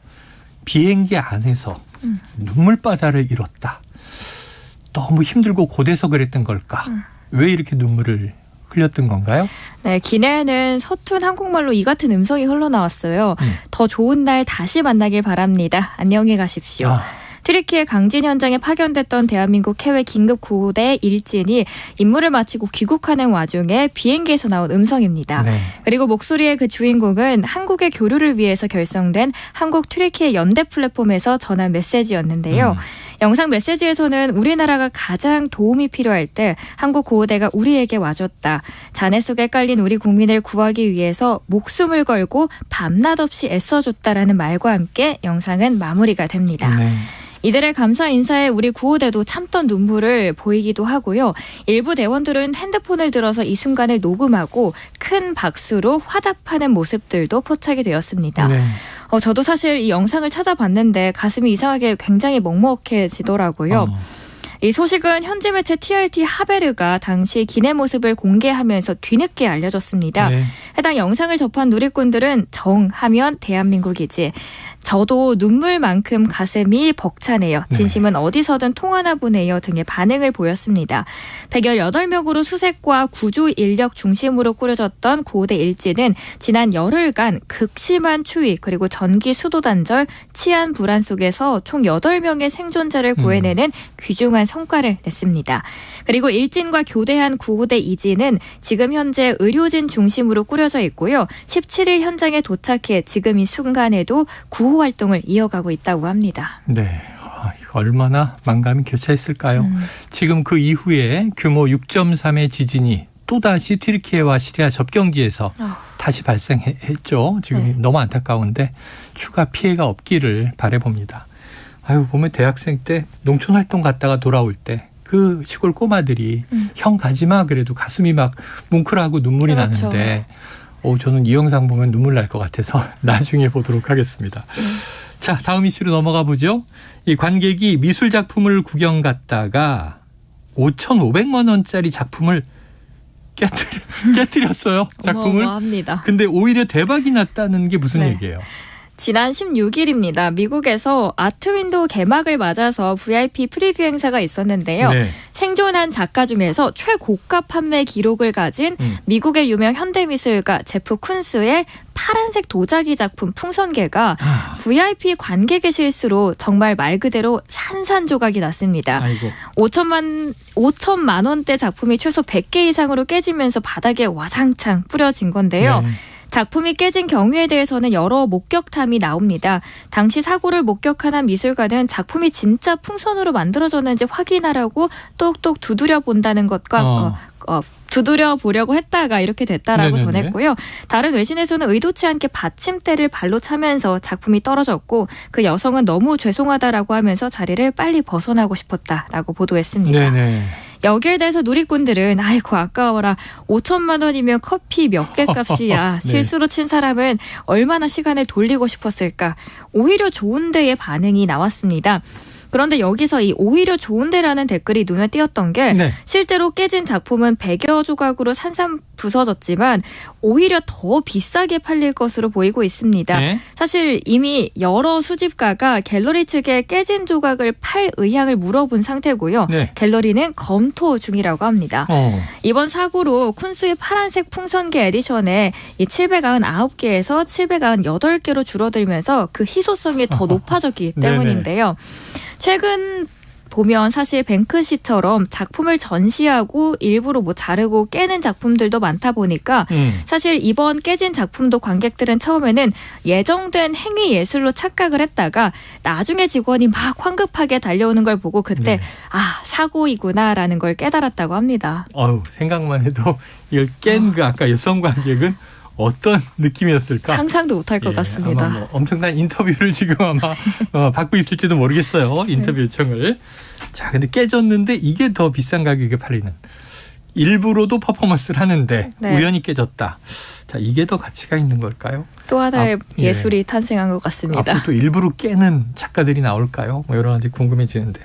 저도 이게 풍선인 줄 알았어요. 사진으로만 보고 작품. 네, 실제로 굉장히 풍선과 동일하게 생겼어요. 풍선개 이게 윤택이 딱 있어서 도자기였다. 이제 알았습니다.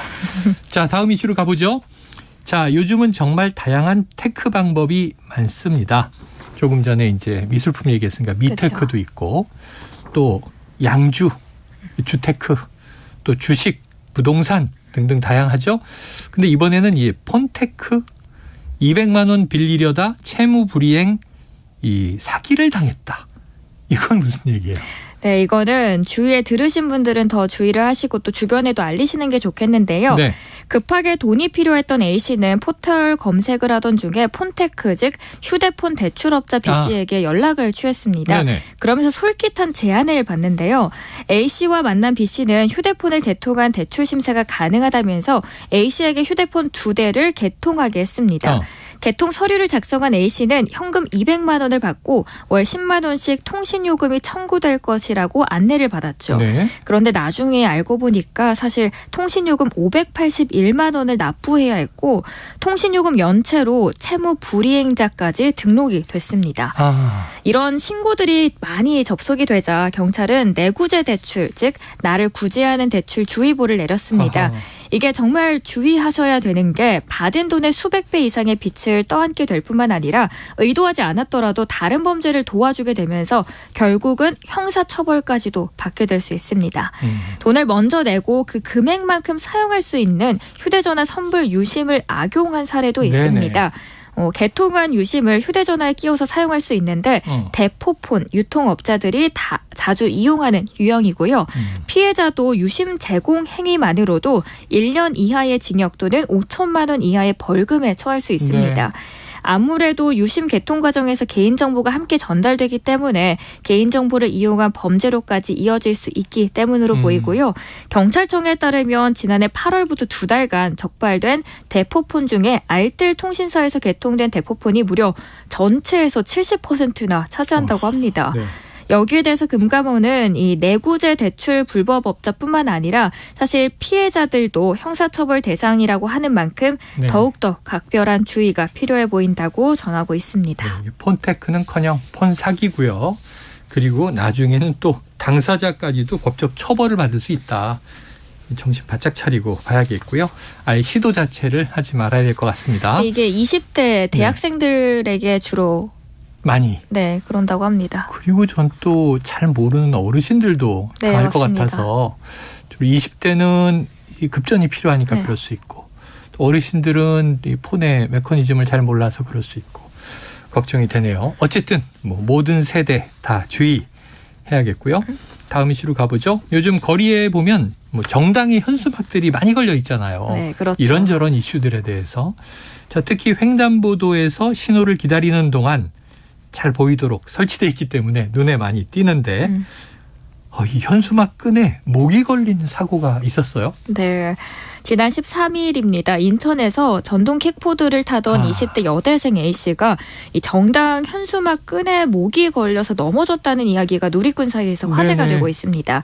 넘어진 이 여대생은 너무 안타깝게도 성악을 전공하고 있었기 아이고. 때문에 그 타격감이 더욱더 컸는데요. 네. 이 사고로 인해서 목 부분에 2에서 3cm 철가생을 입었다고 합니다. 당시 현수막 끈은 성인 목 높이 정도로 낮게 설치되어 있었고 A씨가 자칫 도로 쪽으로 넘어져서 차량과 부딪혔으면 큰 사고로도 이어질 수 있는 아찔한 상황이었습니다. 네네. 지난해 12월이죠. 정당 현수막을 자유롭게 설치할 수 있도록 하는 내용의 5개 광고물법이 시행이 됐습니다. 그러다 보니까 문제는 이 현수막으로 인한 안전 문제들이 계속 발생하기 시작했고 대부분 플라스틱 합성 섬유 현수막이라서 환경 오염에도 가담을 하게 되는 거죠. 실제로 제20대 대선이랑 8대 지방선거에서 쓰인 현수막을 보면 모두 17만여 장이 넘었는데요. 네. 재활용되는 현수막 비율은 50%도 안 되는 전체에서 25% 수준에 그쳤습니다. 누리꾼들은 이를 두고 지정된 곳에만 현수막을 걸게 하자 너무 무질서하다. 지저분하고 바람 불면 불편합니다. 등의 반응을 보인 분들도 있었고요. 한편으로는 현수막 정치를 하게 보장해줘야 된다라는 다양한 이야기가 나오고 있습니다. 네. 올해 7월 말이면 또 공직선거법 내에서 조항도 폐지가 됩니다. 네네. 그러면 내년의 총선에서는 현수막이 더 늘어날 것으로 예상되고 있는 상황이죠. 지자체들과 누리꾼들 사이에서는 이런 현수막 전쟁을 대비해서라도 이런 애매모호한 관련 법 조항을 세부적으로 다듬을 필요가 있다라는 지적이 나오고 있습니다. 이거 너무 위험해요. 좀 사회적 논란이 있을 텐데 네. 물론 이게 노출 효과가 좋기 때문에 여기저기 걸고 싶겠죠. 이게 또 뭐 정치적인 현수막이 꼭 아니어도 광고 홍보성 현수막도 그렇죠. 많고. 근데 제가 이제 이륜차를 타는 입장이다 보니까 이륜차 타고 골목 같은 데 가다 보면 제일 무서운 게 끈, 철사 이런 게 늘어져 있는 거예요. 특히 밤에는 눈에 안 띄는데 그렇죠. 긁히거나 정말 이렇게 걸리거나 할 수 있거든요. 자, 좀 이게 도로 정비 안전을 위해서 필요한데 전동 킥보드 또 요즘에 이제 문제가 많이 되지 않습니까? 많이 되고 있죠. 네, 사고도 많이 나는데 네. 요거 좀 따져봐야 될 것 같아요. 자, 킥보드를 타면 평소보다 더 높아지잖아요, 키가. 그러니까 나뭇가지나 이런 현수막 줄에 도보로 갈 때와는 또 다른 높이에서 걸릴 가능성이 있으니까 헬멧을 꼭 착용하셔야 하고요. 또 밤에는 더 주의해서 운행할 필요가 있다. 일단은 뭐 안전에 안전을 도모해야 한다. 이게 성악 전공하는 학생이 목을 다쳤으니 어떡합니까? 대학생 친구들 보면은 뭐 2명이서 같이 타고 다니는 절대 안 되죠. 학생들도 흔히 그 캠퍼스에서는 좀 볼 수 있었습니다. 네, 그런데 친구 그러면 안 중에 되죠. 있으면 좀 뜯어 말려 주시기를 바랍니다. 그 정말 위험하다. 이렇게 얘기를 해주세요. 네. 자, 오늘 여기까지 정리하면 되겠네요. 이 스트릿 뉴스 파이터. 지금까지 박지원 뉴스캐스터와 함께했습니다. 말씀 고맙습니다. 좋은 하루 되세요. 네. 최영일의 시사본부는 여러분과 함께합니다. 짧은 문자 50원, 긴 문자 100원이 드는 샵 9730. 라디오 어플 콩과 유튜브는 무료로 참여하실 수 있습니다.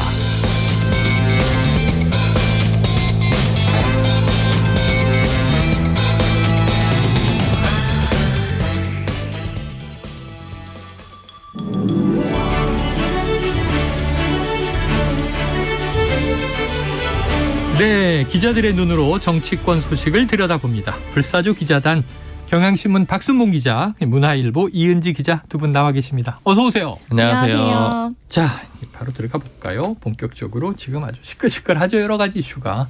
자, 먼저 국민의힘과 대통령실로 가보겠습니다.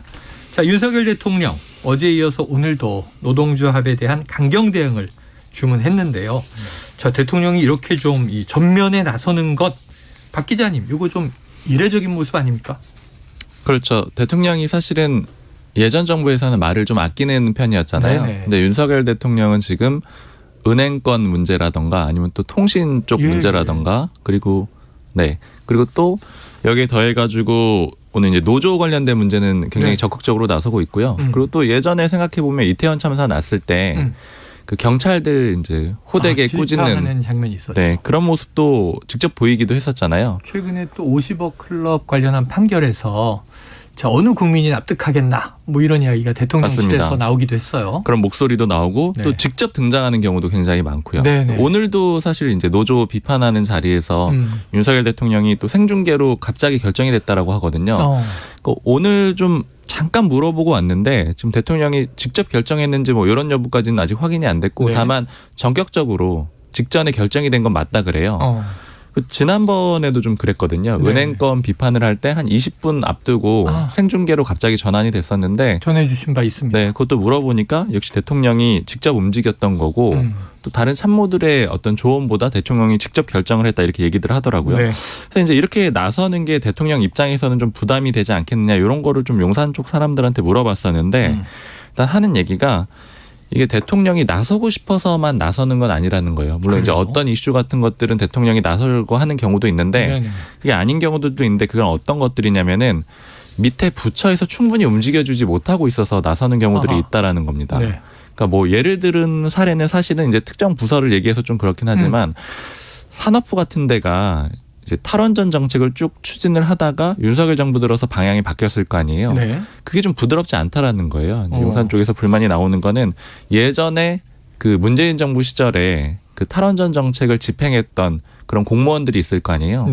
그 사람들의 상당수가 좀 그대로 유지가 되고 있고 그래서 좀 정책이 막히는 그런 느낌이 든다라는 겁니다. 그리고 특히 대통령이 이제 집권을 했더라도 장관들도 다 임명을 했지만은 이 명령을 내리면은 그게 아래까지 내려가는 느낌이 잘 안 난다라는 거예요. 그래서 이게 잘 안 되는 경우에는 대통령이 직접 나서는 경우들이 있다라는 거예요. 대통령이 직접 이 아예 이제 언론이나 공개적으로 공격을 하게 되면은 얘기를 하게 되면은 그게 그때는 좀 먹히는 움직임이 있어서 그렇게 되곤 있는데 다만 이제 좀 아쉽게 생각을 하는 거죠. 이렇게까지 나서야 된다라는 거는 그만큼 부드럽게 잘 움직이고 있지 않다라는 거고요.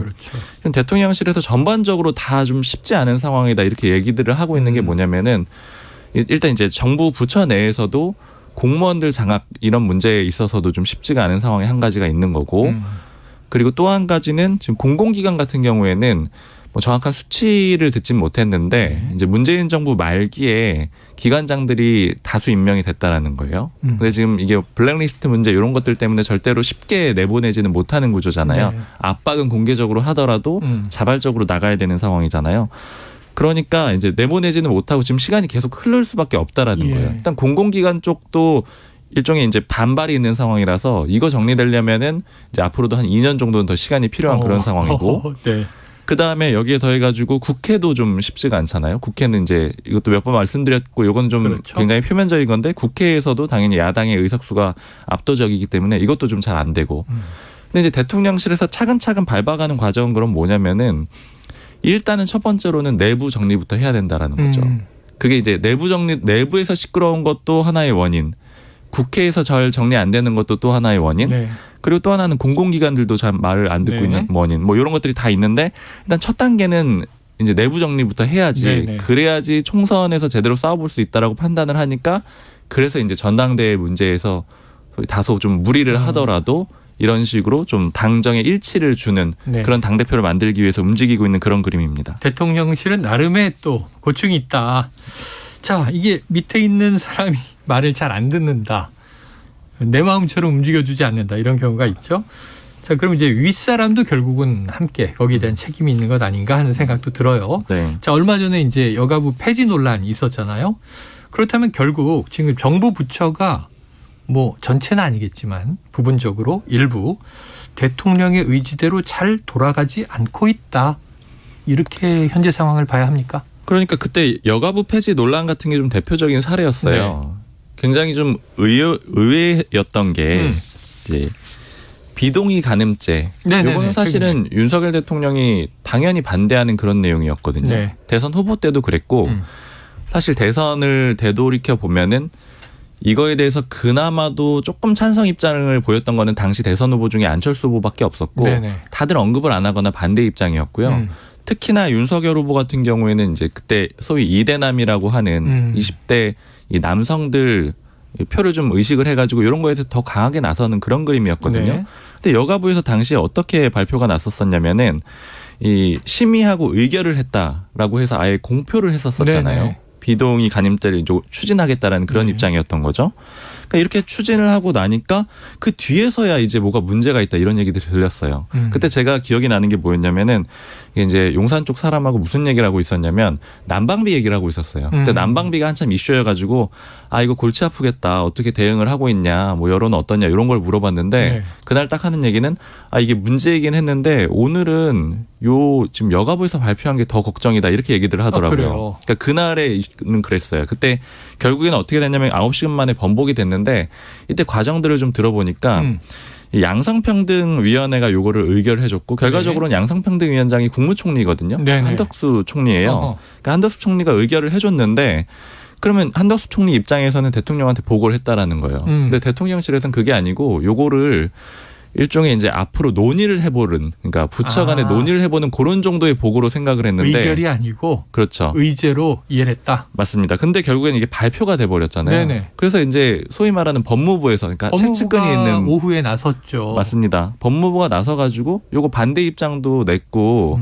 안 할 거다라는 식으로 네네네. 입장을 내고 결국에야 여가부가 한 오후 7시 정도였거든요. 기자들한테 이제 그거 아니었다라고 네네. 다시 해명하는 문자를 보냈는데 그러니까 이런 과정들 같은 것들이 좀 대통령 입장에서 굉장히 답답하다는 거예요. 네. 이해할 수가 없다라는 거죠. 왜냐하면 요거는 누가 봐도 대통령이 그러니까 그 정책이 옳고 그름을 떠나서 대통령이 동의하지 않는 정책이 어떻게 발표까지 됐느냐. 그러니까 이런 거에 대해서는 실제 좀 잘 안 돌아가고 있는 면이 있다. 네네. 이제 그런 좀 불만들이 있는 겁니다. 아유, 그럴만합니다. 나중에 해명이 좀 이상했는데 이 문재인 정부 때부터 이 의제가 그 5개년 정책 안에 포함되어 있던 것이라 그냥 묻어나왔다 이런 식의 해명이에요. 네. 그러니까 사실 이제 그런 것들이 아까 뭐 산업부 사례도 말씀을 네. 드렸는데 그런 식으로 좀 관성적으로 움직이는 것들조차도 좀 이 제어하기가 쉽지가 않다라는 거죠.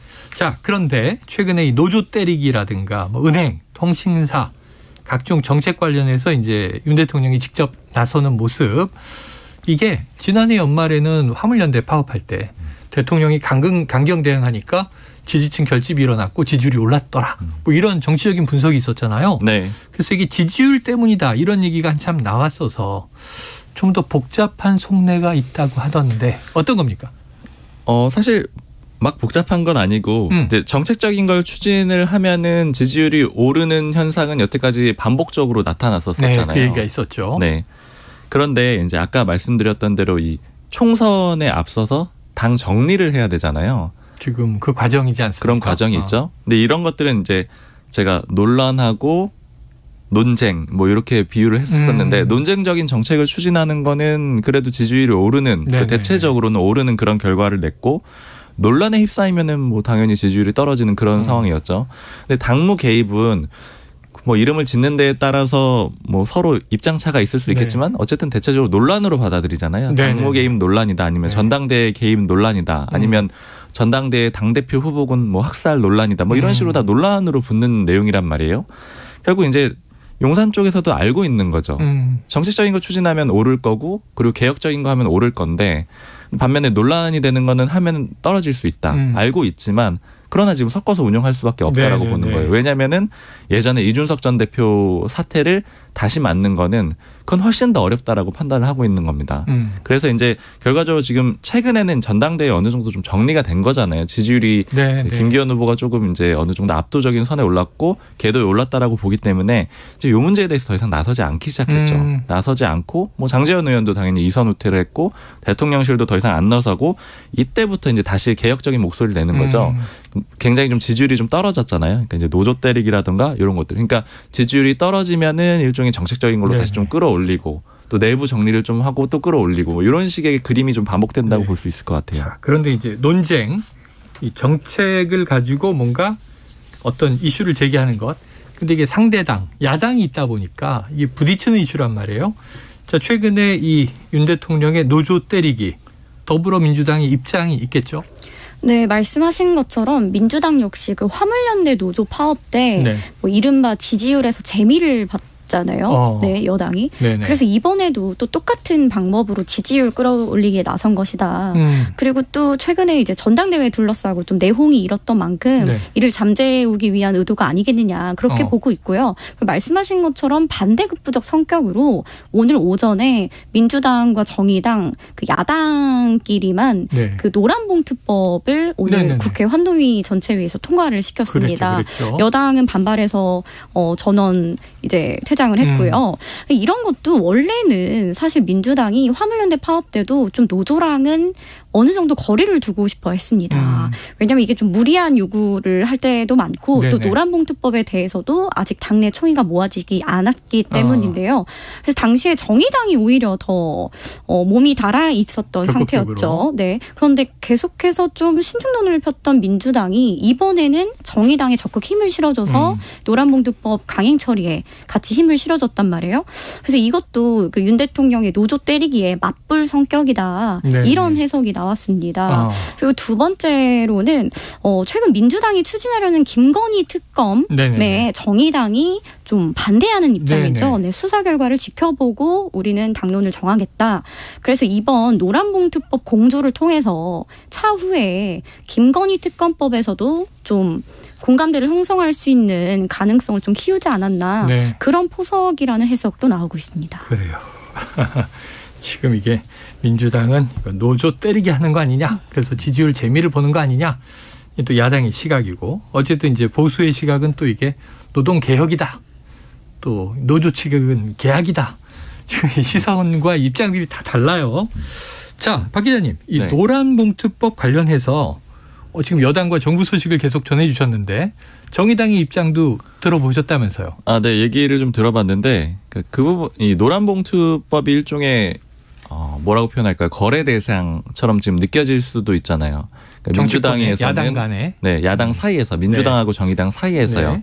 그러니까 민주당이 노란봉투법 정의당이 원했던 거를 해주고 대신에 뭐 김건희 특검이라든가 아니면 하여튼 쌍특검에서 어떤 좀 정의당의 이견 있는 것들이 꽤 있죠. 지금 이제 당장 뭐 체포동의안 표결 처리도 그렇고. 맞습니다. 그리고 어제 특검법도 자체적으로 이미 정의당이 물론 뭐 민주당 의원들하고 같이 하긴 했지만 낸 그런 상태잖아요. 그래서 이게 지금 이런 노란봉투법을 민주당이 협조하려는 이런 분위기에서도 특검법을 왜 대장동 특검법, 그러니까 50억 클럽 특검법을 왜 좀 자체적으로 냈느냐 이런 걸 좀 물어봤더니 더 이상 이제 민주당하고 일종의 거래라던가 이런 것들을 염두에 두지 않겠다라는 거예요. 그래서 이제 노란봉투법도 사실은 뭐 이미 뭐 어느 정도 다 정리가 된 상태인 거고 그리고 또 하나 이제 사람들이 많이 얘기하는 게 선거제 개편을 통해서 정의당이 어떤 좀 도움을 받으려고 하지 않겠느냐. 그러니까 이런 것들도 물어봤는데 이런 것들도 전혀 거래 대상이 있지 않답니다. 그러니까 이게 왜 이렇게 판단을 했냐고 물어보니까 예전에 지금 정의당이 좀 안 좋아진 상태잖아요. 이 안 좋아지는 과정에서 국민들을 먼저 생각하지 않고 민주당하고 얘기를 해가지고 뭔가를 받거나 아니면 어떤 수를 좀 계산을 하다 보니까 정의당이 이렇게 좀 안 좋아졌다라고 지금 내부적으로 판단을 한다라는 거예요. 그래서 1순위에 그런 어떤 뭐 민주당하고 이제 노란봉투법을 주고받거나 아니면 선거제 개편을 주고받거나 이런 생각을 하는 게 아니고 이 50억 클럽은 일단은 국민들이 굉장히 궁금해하는 거고 의혹이 큰 거기 때문에 이거를 반드시 실현시키는 그런 모습을 보여야 되겠다. 이렇게 좀 얘기들을 하고 있습니다. 네, 자 정당 간의 과거에 뭐 선거연대, 전략적 연대를 많이 했죠. 민주당과 정의당, 뭐 이제 진보 진영 영역에서 하지만 이제 국민만 보고 가겠다. 그런데 또 일각에서는 정의당의 정체성은 뭐냐 의문 제기도 하고 고민이 있는 것 같아요. 또 민주당이 이중대가 될 수는 없다. 조국 사태 때 오판했다. 뭐 여러 가지 얘기들이 나오더라고요. 자, 이번에 국민의힘으로 한번 가보겠습니다. 어제 이준석 전 대표가 이 자리에 다녀갔는데 아주 2부가 시끌시끌했어요. 자, 그런데 이제 지금 대통령실의 큰 관심사도 전당대회 내부 단속부터 해야 된다. 근데 조금 전 말씀에서는 지금 이제 이른바 당무 개입 논란, 대통령실 입장은 의견 개진 또 못하느냐 이렇게 얘기를 했단 말이에요. 근데 좀 물러나고 있다고 얘기를 하셨는데 어제 2차 TV 토론이 있었는데 기대만큼 불꽃이 튀지 않았다. 아니다. 1차 때보다는 치열해졌다. 여러 가지 평가가 나와요. 자, 어디에 좀 주목하는 게 좋겠습니까? 일단은 저는 좀 흥미롭게 본 건 어쨌든 황교안 후보가 굉장히 강하게 나왔잖아요. 신스틸러더라고요. 맞습니다. 기본적으로는 김기현 후보는 1등 전략이잖아요. 네. 그러니까 논란이 안 될수록 좋고 시간아 빨리 가라 이런 전략이잖아요. 그래서 지나가면 하면은 이길 수 있다라고 보고 있기 때문에 우리 부자 몸 조심. 그렇죠. 크게 뭐 문제만 아주 큰 문제만 생겨나지 않으면은 그러면 이제 이길 수 있다라고 보고 있기 때문에 좀 천천히 부드럽게 대응하고 항상 예를 들어 그 땅 투기 의혹에 대해서 질문을 받아가지고 다소 감정이 격해졌더라도 그거에 대해서 반박한 다음에 항상 김기현 후보를 보면은 허허허 이렇게 웃어요. 약간 그런 모습들을 좀 강조를 하는 거거든요. 근데 이제 반면에 황교안 후보는 어떻게든 지금 그 변수를 만들어내기 위해서 땅 투기 의혹을 아주 적극적으로 제기를 하고 있는 그런 상황이잖아요. 근데 좀 중요하게 봐야 되는 거는 지금 크게 보면은 이제 김기현, 황교안 후보는 그래도 넓게 보면은 지지층을 좀 공유하고 있다라고 볼 수가 있는 상황이고, 그다음에 안철수 후보하고 천하람 후보도 마찬가지로 서로 판단을 하고 있습니다. 그래서 서로 간에 보면은 이 황교안 후보하고 김기현 후보는 짝대기는 서로 다르죠. 황교안 후보는 계속 공격을 하지만 김기현 후보는 조금 이 보듬으려고 하는, 품으려고 하는 그런 그림이 있어서 이쪽 파이가 한 가지가 있고, 그다음에 천하람 후보랑 안철수 후보는 서로 어제 굉장히 좋아하는 모습, 그러니까 약간 호응하는 그런 모습들을 보였거든요. 근데 이제 천하람 후보 쪽의 얘기를 들어보니까 일단 이런 그림이 왜 나오냐고 하니까 우리 쪽의 파이를 좀 절대적으로 키워야 된다 이런 얘기를 하는 거예요. 그러니까 예를 들자면 김기현 후보를 찍다가 이 안철수나 천하람 후보 쪽으로 오기는 좀 힘들다라고 보고 있습니다. 그러니까 안철수 후보하고 일종의 지지층을 공유하고 있으니까 요 파이 자체를 좀 키워야 되겠다. 그러니까 서로 너무 싸우는 모습을 보이면 이 지지층들이 좀 이탈해 버릴 수가 있잖아요. 그러니까 여기서 좀 기대하는 거는, 그런데 저쪽은 그렇지 않다라는 거죠. 황교안 후보가 김기현 후보를 막 때리잖아요. 그 표가 황교안 후보를 지지하던 사람이나 아니면 김기현 후보를 지지하던 사람이 반대쪽으로 넘어올 거라고 보진 않지만, 그렇게 싸우면은 이쪽이 왜 이래 여기, 아니면 뭐 혹은 김기현 후보 진짜 문제 있어 이렇게 생각하는 당원들이 이탈할 수 있다라는 거죠. 그럼 여기 이제 투표 전체 총량 자체가 줄어들게 되면은 이쪽 파이가, 반대쪽 파이가 커지는 그런 그림이 있잖아요. 그러니까 요 구도를 가지고 이제 향후에 좀 대결을 한다라고 보시면 좀 이해가 쉬울 것 같아요. 야, 이게 4인사색이면서 또 묘하게 2대2 구도도 있고, 그러면서 그 안에서 경쟁도 해야 되고 협력도 해야 되고. 그렇죠. 아주 이 시나리오의 경우의 수가 복잡합니다. 자, 그런데 이 와중에 이 황교안 후보와 김기현 후보 지금 땅 투기 의혹 설전이 1차 토론회에서 2차 토론회에서도 확전되는 느낌이에요. 자, 황 후보가 왜 이렇게 적극적으로 나옵니까? 일단은 오기 직전에 저 황 후보 캠프 쪽에 좀 일단 물어봤습니다. 공식적인 입장이 무엇일까 일단 물어봤는데, 일단은 이렇게 공격을 하는 이유에 대해서는 이제 황교안 후보가 하는 얘기랑 좀 비슷하더라고요. 이게 지금 자기들이 확인을 해보니까 권력형 토착 토건 비리라고 할 만한 증거들이 너무나 많고, 그래요? 이렇게 되면은 향후에 이제 민주당이 오히려 지금 봐주고 있다라고 보는 거예요. 그러니까 민주당이 문제 제기를 적당한 수준에서 안 하고 있다가 김기현 후보가 나중에 당 대표가 되면은 그때 적극적으로 문제 제기를 할 거고, 그러면은 맞습니다. 총선 국면에서 이거 크게 무너지는 거 아니냐. 그거를 자기들은 이제 우려를 하고 있기 때문에 적극적으로 문제 제기를 하고 있다라고 얘기를 하고 있고, 그리고 그것도 물어봤어요. 부정선거 얘기는 왜 안 하시냐 이게 물어봤더니 일단은 공식적인 입장은 경선에 적합한 이슈들을 먼저 얘기를 하려고 한다. 근데 다만 완전히 준비가 다 돼 있다라는 거예요. 근데 부정선거가 있었다라는 그 증거에 대해서 논리와 근거들을 다 갖추고 있는데, 물어보면 답을 하려고 하는데 다른 후보들도 안 물어보지 않느냐. 그러니까 이 얘기는 결국엔 다른 후보들도 뭐 일정 부분 토론을 해서 이길 자신이 없다고 생각하는 게 아니냐. 이제 이런 식의 답변을 좀 하고 있습니다. 알겠습니다. 자, 이게 좀 흥미로웠던 어제 2차 토론회에서 대목이요. 지금 바이든 날리면 이 질문을 천하람 후보 할 줄 알았는데 김기현 후보가 오히려 천하람 후보한테 했어요. 어떻게 보셨어요? 김기현 후보가 이제 그 천하람 후보 쪽에서는 뭐 실수를 한 거다라는 식으로 좀 해석을 하기도 하지만, 이제 김기현 후보 쪽에서는 사실은 굉장히 지금 자신감이 높은 상황이잖아요. 그리고 이게 당원 선거라는 데 초점을 두고 결국 결선 안 가고 1차에 끝내버리겠다라는 그런 계획을 갖고 있는 거거든요. 결국 이 문제를 가져와 가지고 당원 표심을 더 집결을 시키겠다. 그러니까 이런 의도로 좀 해석을 해봐야 될 것 같은데, 다만 이제 요 문제 자체가 거론되는 거에 대해서 반감을 가진 당원들도 많이 있을 텐데, 그러나 이제 이탈하지 않을 거라고 그렇게 좀 해석을 한 것 같습니다. 자, 전당대회 문제는 요걸 하나 좀 마지막으로 여쭤볼게요.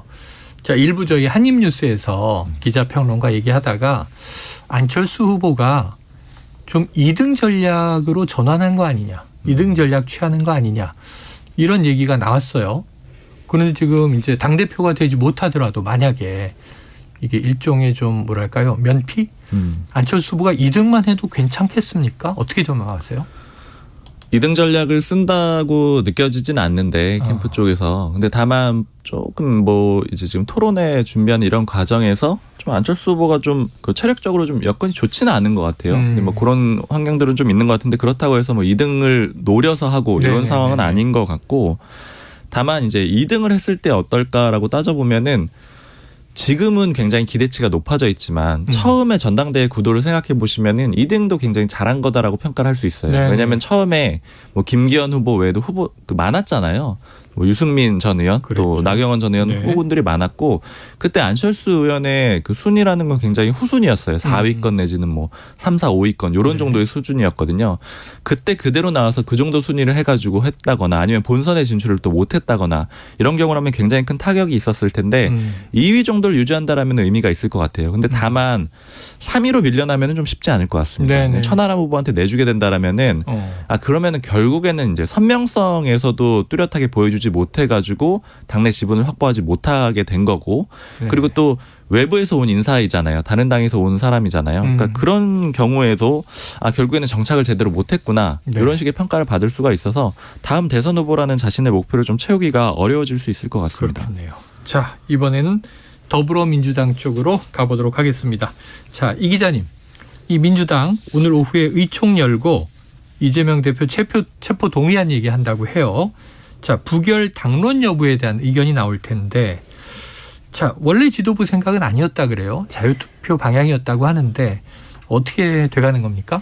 네, 언론을 통해서 민주당 지도부가 비공개 최고위에서 당론 표결을 논의했다라는 보도가 나왔습니다. 그래요. 그래서 당내 좀 파장이 컸는데요. 네네. 특히 비명계 의원들이 당론이 웬 말이냐, 네네. 의회주의 위반이다, 이렇게 큰 반발을 샀는데요. 그런데 사실 이건 지도부의 생각이 아니었고, 그래요? 그 최고위원 회의에 매번 이제 실무진들이 작성하는 보고서가 올라갑니다. 네네. 거기에 한 줄 수준으로 그냥 당론 표결을 검토할 수도 있다, 이렇게 써 있었다고 합니다. 네네. 물론 실무진들 사이에서도 좀 갑론을박이 오갔다고 합니다. 네네. 이게 당론 표결을 넣었느냐 맞느냐로. 근데 결국엔 넣었죠. 그런데 당시에도 최고위원들이 이걸 논의하면서 당론 표결은 좀 말이 안 된다. 그래서 거의 한 3, 4분 별로 논의도 안 하고 네네. 끝났는데, 이게 언론 보도가 나가면서 좀 파장이 커진 건데요. 네네. 이에 대해서 지난주에 한 최고위원을 만났는데, 이 보도가 나간 뒤에 그 최고위에 가서 한바탕 했다고 합니다. 그래요? 왜 자꾸 당에 불리한 이런 긁어부스럼이잖아요. 사실 네, 당론 네. 표결을 논의했다는 것 자체가 이런 이야기들이 왜 자꾸 유출이 되느냐라고 좀 언성을 높였다고도 하는데요. 네. 이게 왜냐하면 지금 뭐 부결이 될 경우에 방탄 프레임이 굉장히 강하게 작동할 수밖에 네네네. 없잖아요. 그런데 이걸 심지어 부결을 당론 표결로 하겠다. 이러면 아무래도 언론이라든지 여당에서 굉장히 강한 공세가 올 텐데 좀 전략적으로든 아니면 후폭풍을 고려해서도 전혀 맞지 않는다는 거죠. 실제 의원들을 만나도 이 당론 표결 정말 얘기가 나온 것이냐, 뭐 이른바 부들부들하는 의원들도 굉장히 많았는데요. 그래서 그 뒤로도 지도부가 그 당론 표결이라는 말을 엄청 조심하고 꺼리고 있고, 있다. 자율 표결에 당연히 무게가 실리고 있습니다. 그러니까 뭐 당론이 될 가능성은 아예 거의 없는데, 거의 없다고 봐야죠. 보고서에 한 줄 들어간 걸 3, 4분 논의했다가 언론에 보도돼서 내홍을 곤혹스러워했다. 곤혹을 치르게 됐죠. 알겠습니다. 충분히 이해가 됐습니다. 지금 27일 본회의에 투표 예정이잖아요. 지금 분위기상으로는 부결로 가는데 제가 재밌게 보는 게 28명의 이탈표가 나오면 가결이 될 수 있습니다. 그러면서 뭐 표 분석을 하는 프로그램이 있어서 저렇게 많이 이탈표가 나올 건가? 근데 관건은 부결이 거의 뭐 확실시 되더라도 이탈표가 나오면 뭐 리더십이 불안정하다 뭐 이런 얘기 나오잖아요.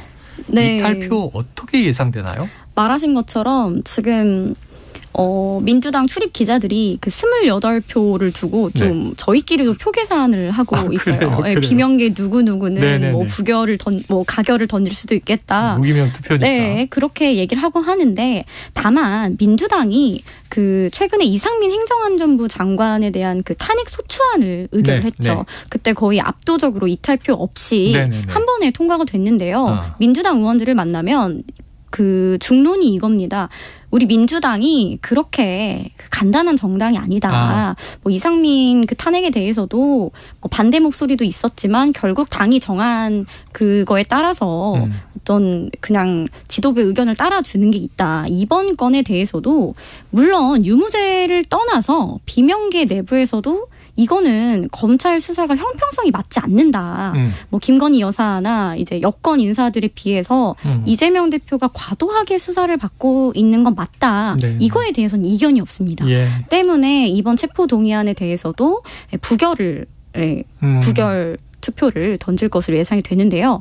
다만 지금 민주당 내에서 어떤 얘기가 나오냐면 국민의힘에서 오히려 이게 무기명 투표이기 때문에 좀 부결 표를 던져서 방탄 프레임을 좀 고조시키려 할 수 있다. 이런 우려가 정말 실제로 민주당의 표수를 넘어버리면 어떡해요? 네, 나오고 있습니다. 그래서 뭐 28표보다 그게 더 어떻게 보면 후폭풍이 클 거다. 이렇게도 보고 있는데요. 그 아까 말씀하신 것처럼 이탈표에 따라서 향후 이 대표의 리더십에 엄청난 영향을 주게 될 거예요. 아무리 부결이 되더라도 단 한두 표라도 가결 이탈표가 나오게 되면 그거는 단일 대우가 무너졌다는 방증이기 때문에 이 대표가 향후에 좀 사법 리스크를 좀 타개해 나가는데 굉장히 어려울 걸로 보고 있고요. 두 번째는 지금 쪼개기 영장 청구 얘기가 솔솔 나오고 있습니다. 또 날아올 수 있다. 네, 사실 그 대통령실 관계자 발로 그 이야기가 보도되면서 민주당 내부에서도 이거를 반박 논평을 내냐 마냐 결국에는 내지 않았는데요. 공식 입장이 아니기 때문에 이걸 두고도 만약에 이번에 이탈표가 한두 표라도 발생하게 되면 두 번째, 세 번째 체포동의안이 넘어왔을 경우에는 좀 아무래도 좀 임계점이 쉽게 무너질 수 있다. 이런 이야기가 나오고 있습니다. 그래요. 어이구 참 여러 가지로 지켜볼 게 많습니다. 체포동의안뿐이 아니고 너무 많잖아요. 이제 만약에 구속이 안 되더라도 기소를 무조건 할 텐데 또 재판에 들어가게 되고 이런 상황들이 계속 반복되는 동안에 총선의 시계는 계속 흘러가서 총선은 다가오고 그다음에 지금 민주당의 지지율이 썩 좋지가 않거든요. 그러니까 결국 이런 것들이 다 복합적으로 작용을 하면은 그러니까 이제 계속 뭐 물방울이 떨어져가지고 바위를 뚫듯이 그런 식으로 좀 이탈이 생길 수 있다는 우려도 있을 것 같아요. 자, 민주당의 고민. 자, 그럼 이 체포 동의안 표결을 앞둔 이재명 대표 최근에 좀 상황 분위기 어떻습니까? 이재명 대표가 지난주 금요일에 소속 의원들과 그 원외위원장들에게 20페이지 분량의 친전과 또 본인에 대한 체포동의안에 대한 부당성을 호소하는 자료를 뿌렸는데요. 이 대표가 이걸 보내게 된 배경이 최근에 언론 보도나 이런 것들에 대해서 어떻게 단 한 명도 나에 대한 어떤 뭐랄까요? 이 부당성이나 이런 거에 대해서 좀 속 시원하게 말을 해주는 왜 사람이 아무도 없냐. 그 이유를 잘 몰라서라고 생각을 했다고 합니다. 아, 내용을 잘 몰라서. 네, 내용을 아마 잘 몰라서 나를 이렇게 옹호해주지 않는가 보다. 실제로 그 비공개로 있었던 그 고위전략회의에서도 답답함을 좀 강하게 토로했다고 합니다. 이른바 뭐 엉덩이가 너무 무거운 것 아니냐 이렇게도 말을 했는데요. 그래서 20페이지의 분량을 뿌리긴 했지만 이게 이해를 한다고 해서 이것을 적극 홍보해 주는 건 또 다른 이야기잖아요. 그렇죠. 이재명 대표가 좀 기대하는 바는 좀 당내 의원들이나 위원장들이 이 내용을 보고 본인의 좀 결백을 알아주고 주변에 널리 퍼뜨려줬으면 좋겠다. 이 의도라고 합니다.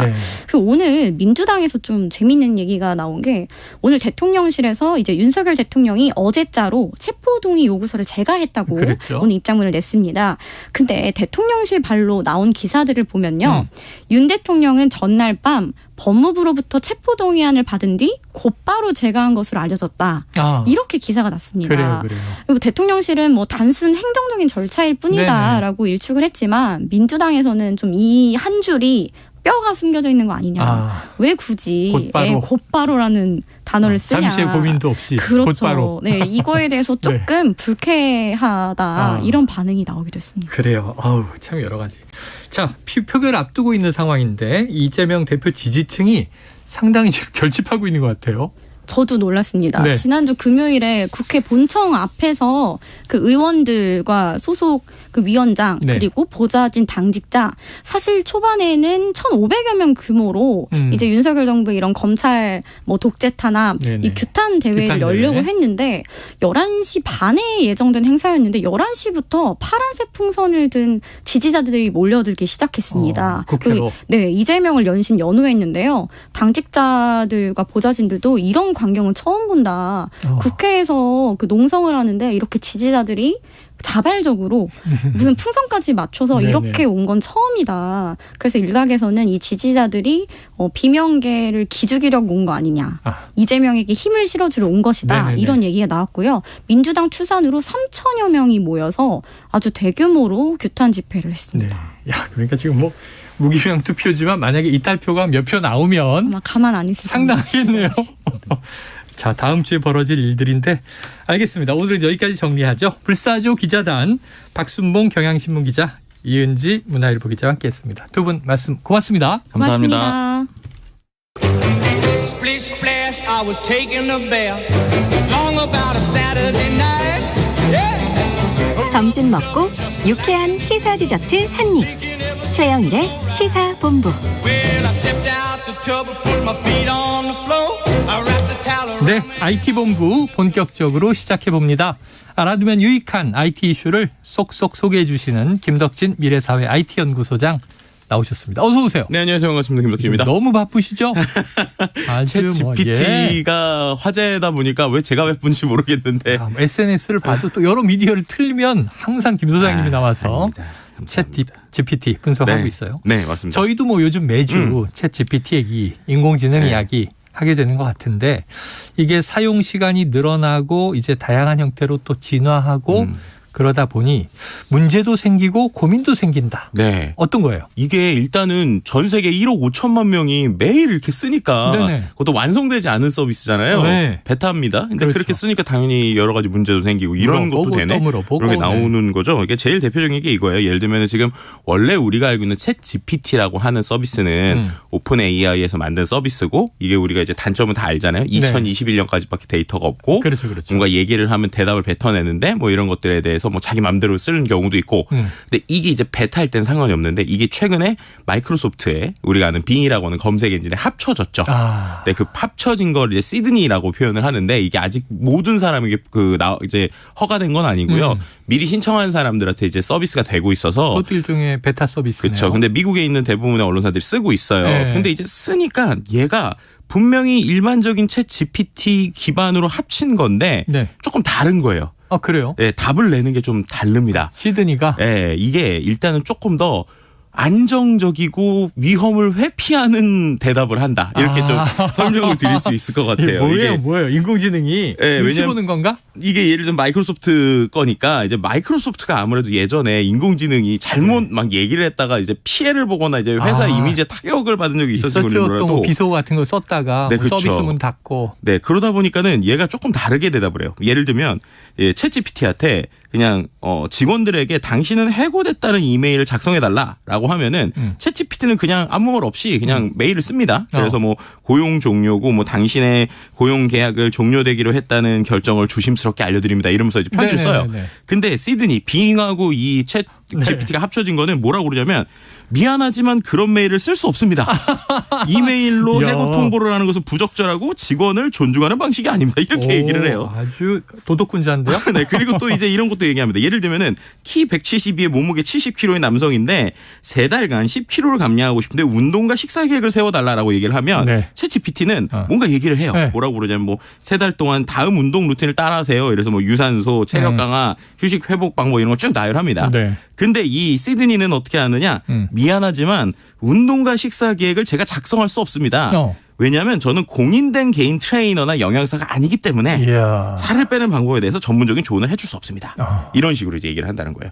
이게 어떻게 이게 어떻게 보면은 이런 거죠. 뭐 빙이라고 하는 게 원래 검색, 그러니까 우리가 이제 검색을 하는 것과 챗봇에 물어보는 것에 사람들은 이제 이게 비슷한 거 아니냐지만 아주 근원적인 차이가 있거든요. 네. 검색을 하는 건 누군가가 거의 정답처럼 써놓은 여러 개를 우리가 취사 선택을 하는 거예요. 그러니까 하나의 답을 주는 게 아니고 여러 개 중에 특히나 이제 위에 올라온다는 거는 많은 사람들이 이게 맞다라고 이제 인정을 한 거잖아요.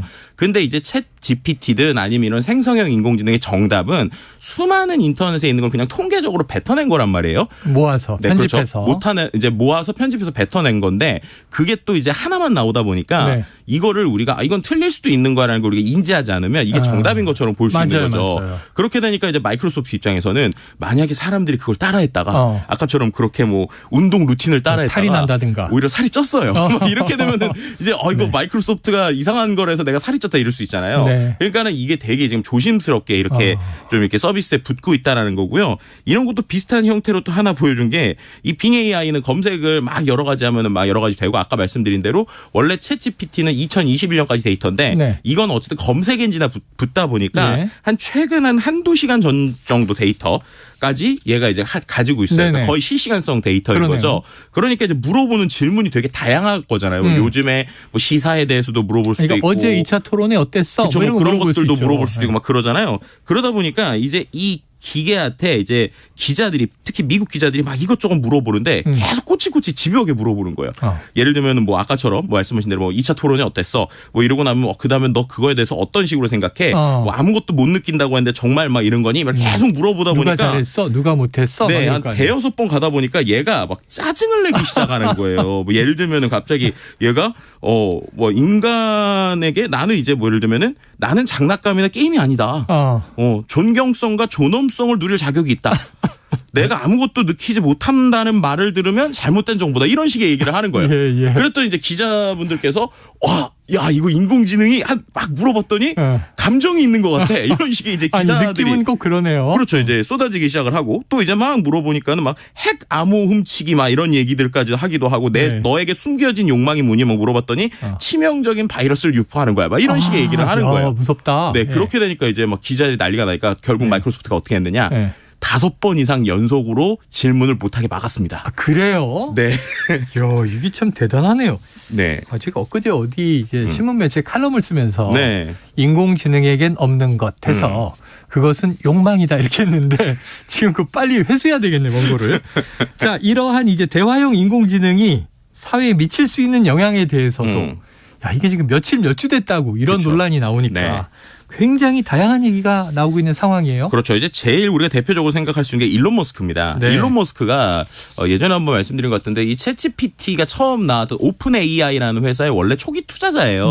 아주 큰 돈을 이 펀딩을 했었어요. 근데 그때 오히려 이 회사를 투자했던 이유가 AI 기술에 대한 약간 경계라는 차원에서 투자를 한 거예요. 왜냐하면 이게 원래는 구글이라고 하는 데가 워낙 전 세계에서 인공지능에 대한 파워가 세니까 구글도 견제하고 또 이게 오픈 AI잖아요. 원래 회사 이름이.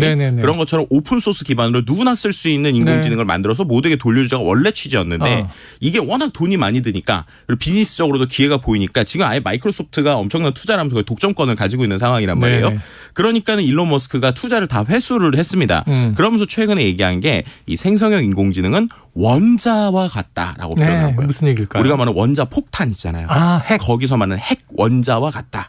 그래서 이거는 어떻게 쓰냐에 따라서 다른데 지금 중요한 거는 원자를 가이드라인 없이 다 풀어놓은 상황이다라는 거예요. 그래요. 그러니까 이거가 어떻게 돌아갈지 모르니 이거 위험하다라고 얘기하면서 또 어떤 얘기를 했냐면 이것은 마치 미국에서 자율주행이라고 하는 게 처음 나왔을 때 이 자율주행에 대해서 본인이 만들고 있지만 위험성에 대해서 같이 경고하면서 만들고 있었는데 결국에는 미국에서 어떤 규제들이 못 따라왔기 때문에 오히려 자율주행 초창기나 이럴 때 사람들이 사고로 많이 죽은 거다라고 얘기를 하면서 이번에는 미국 정부가 그때처럼 똑같은 실수를 반복하지 않았으면 좋겠다라고 얘기를 하는 거예요. 이걸 풀어두면 안 된다. 네, 그 얘기인즉슨 이제 자율주행처럼 가이드라인 빨리 안 나오면 이거 이슈가 될 수 있다라고 오히려 초기 투자자가 얘기를 하고 있고요.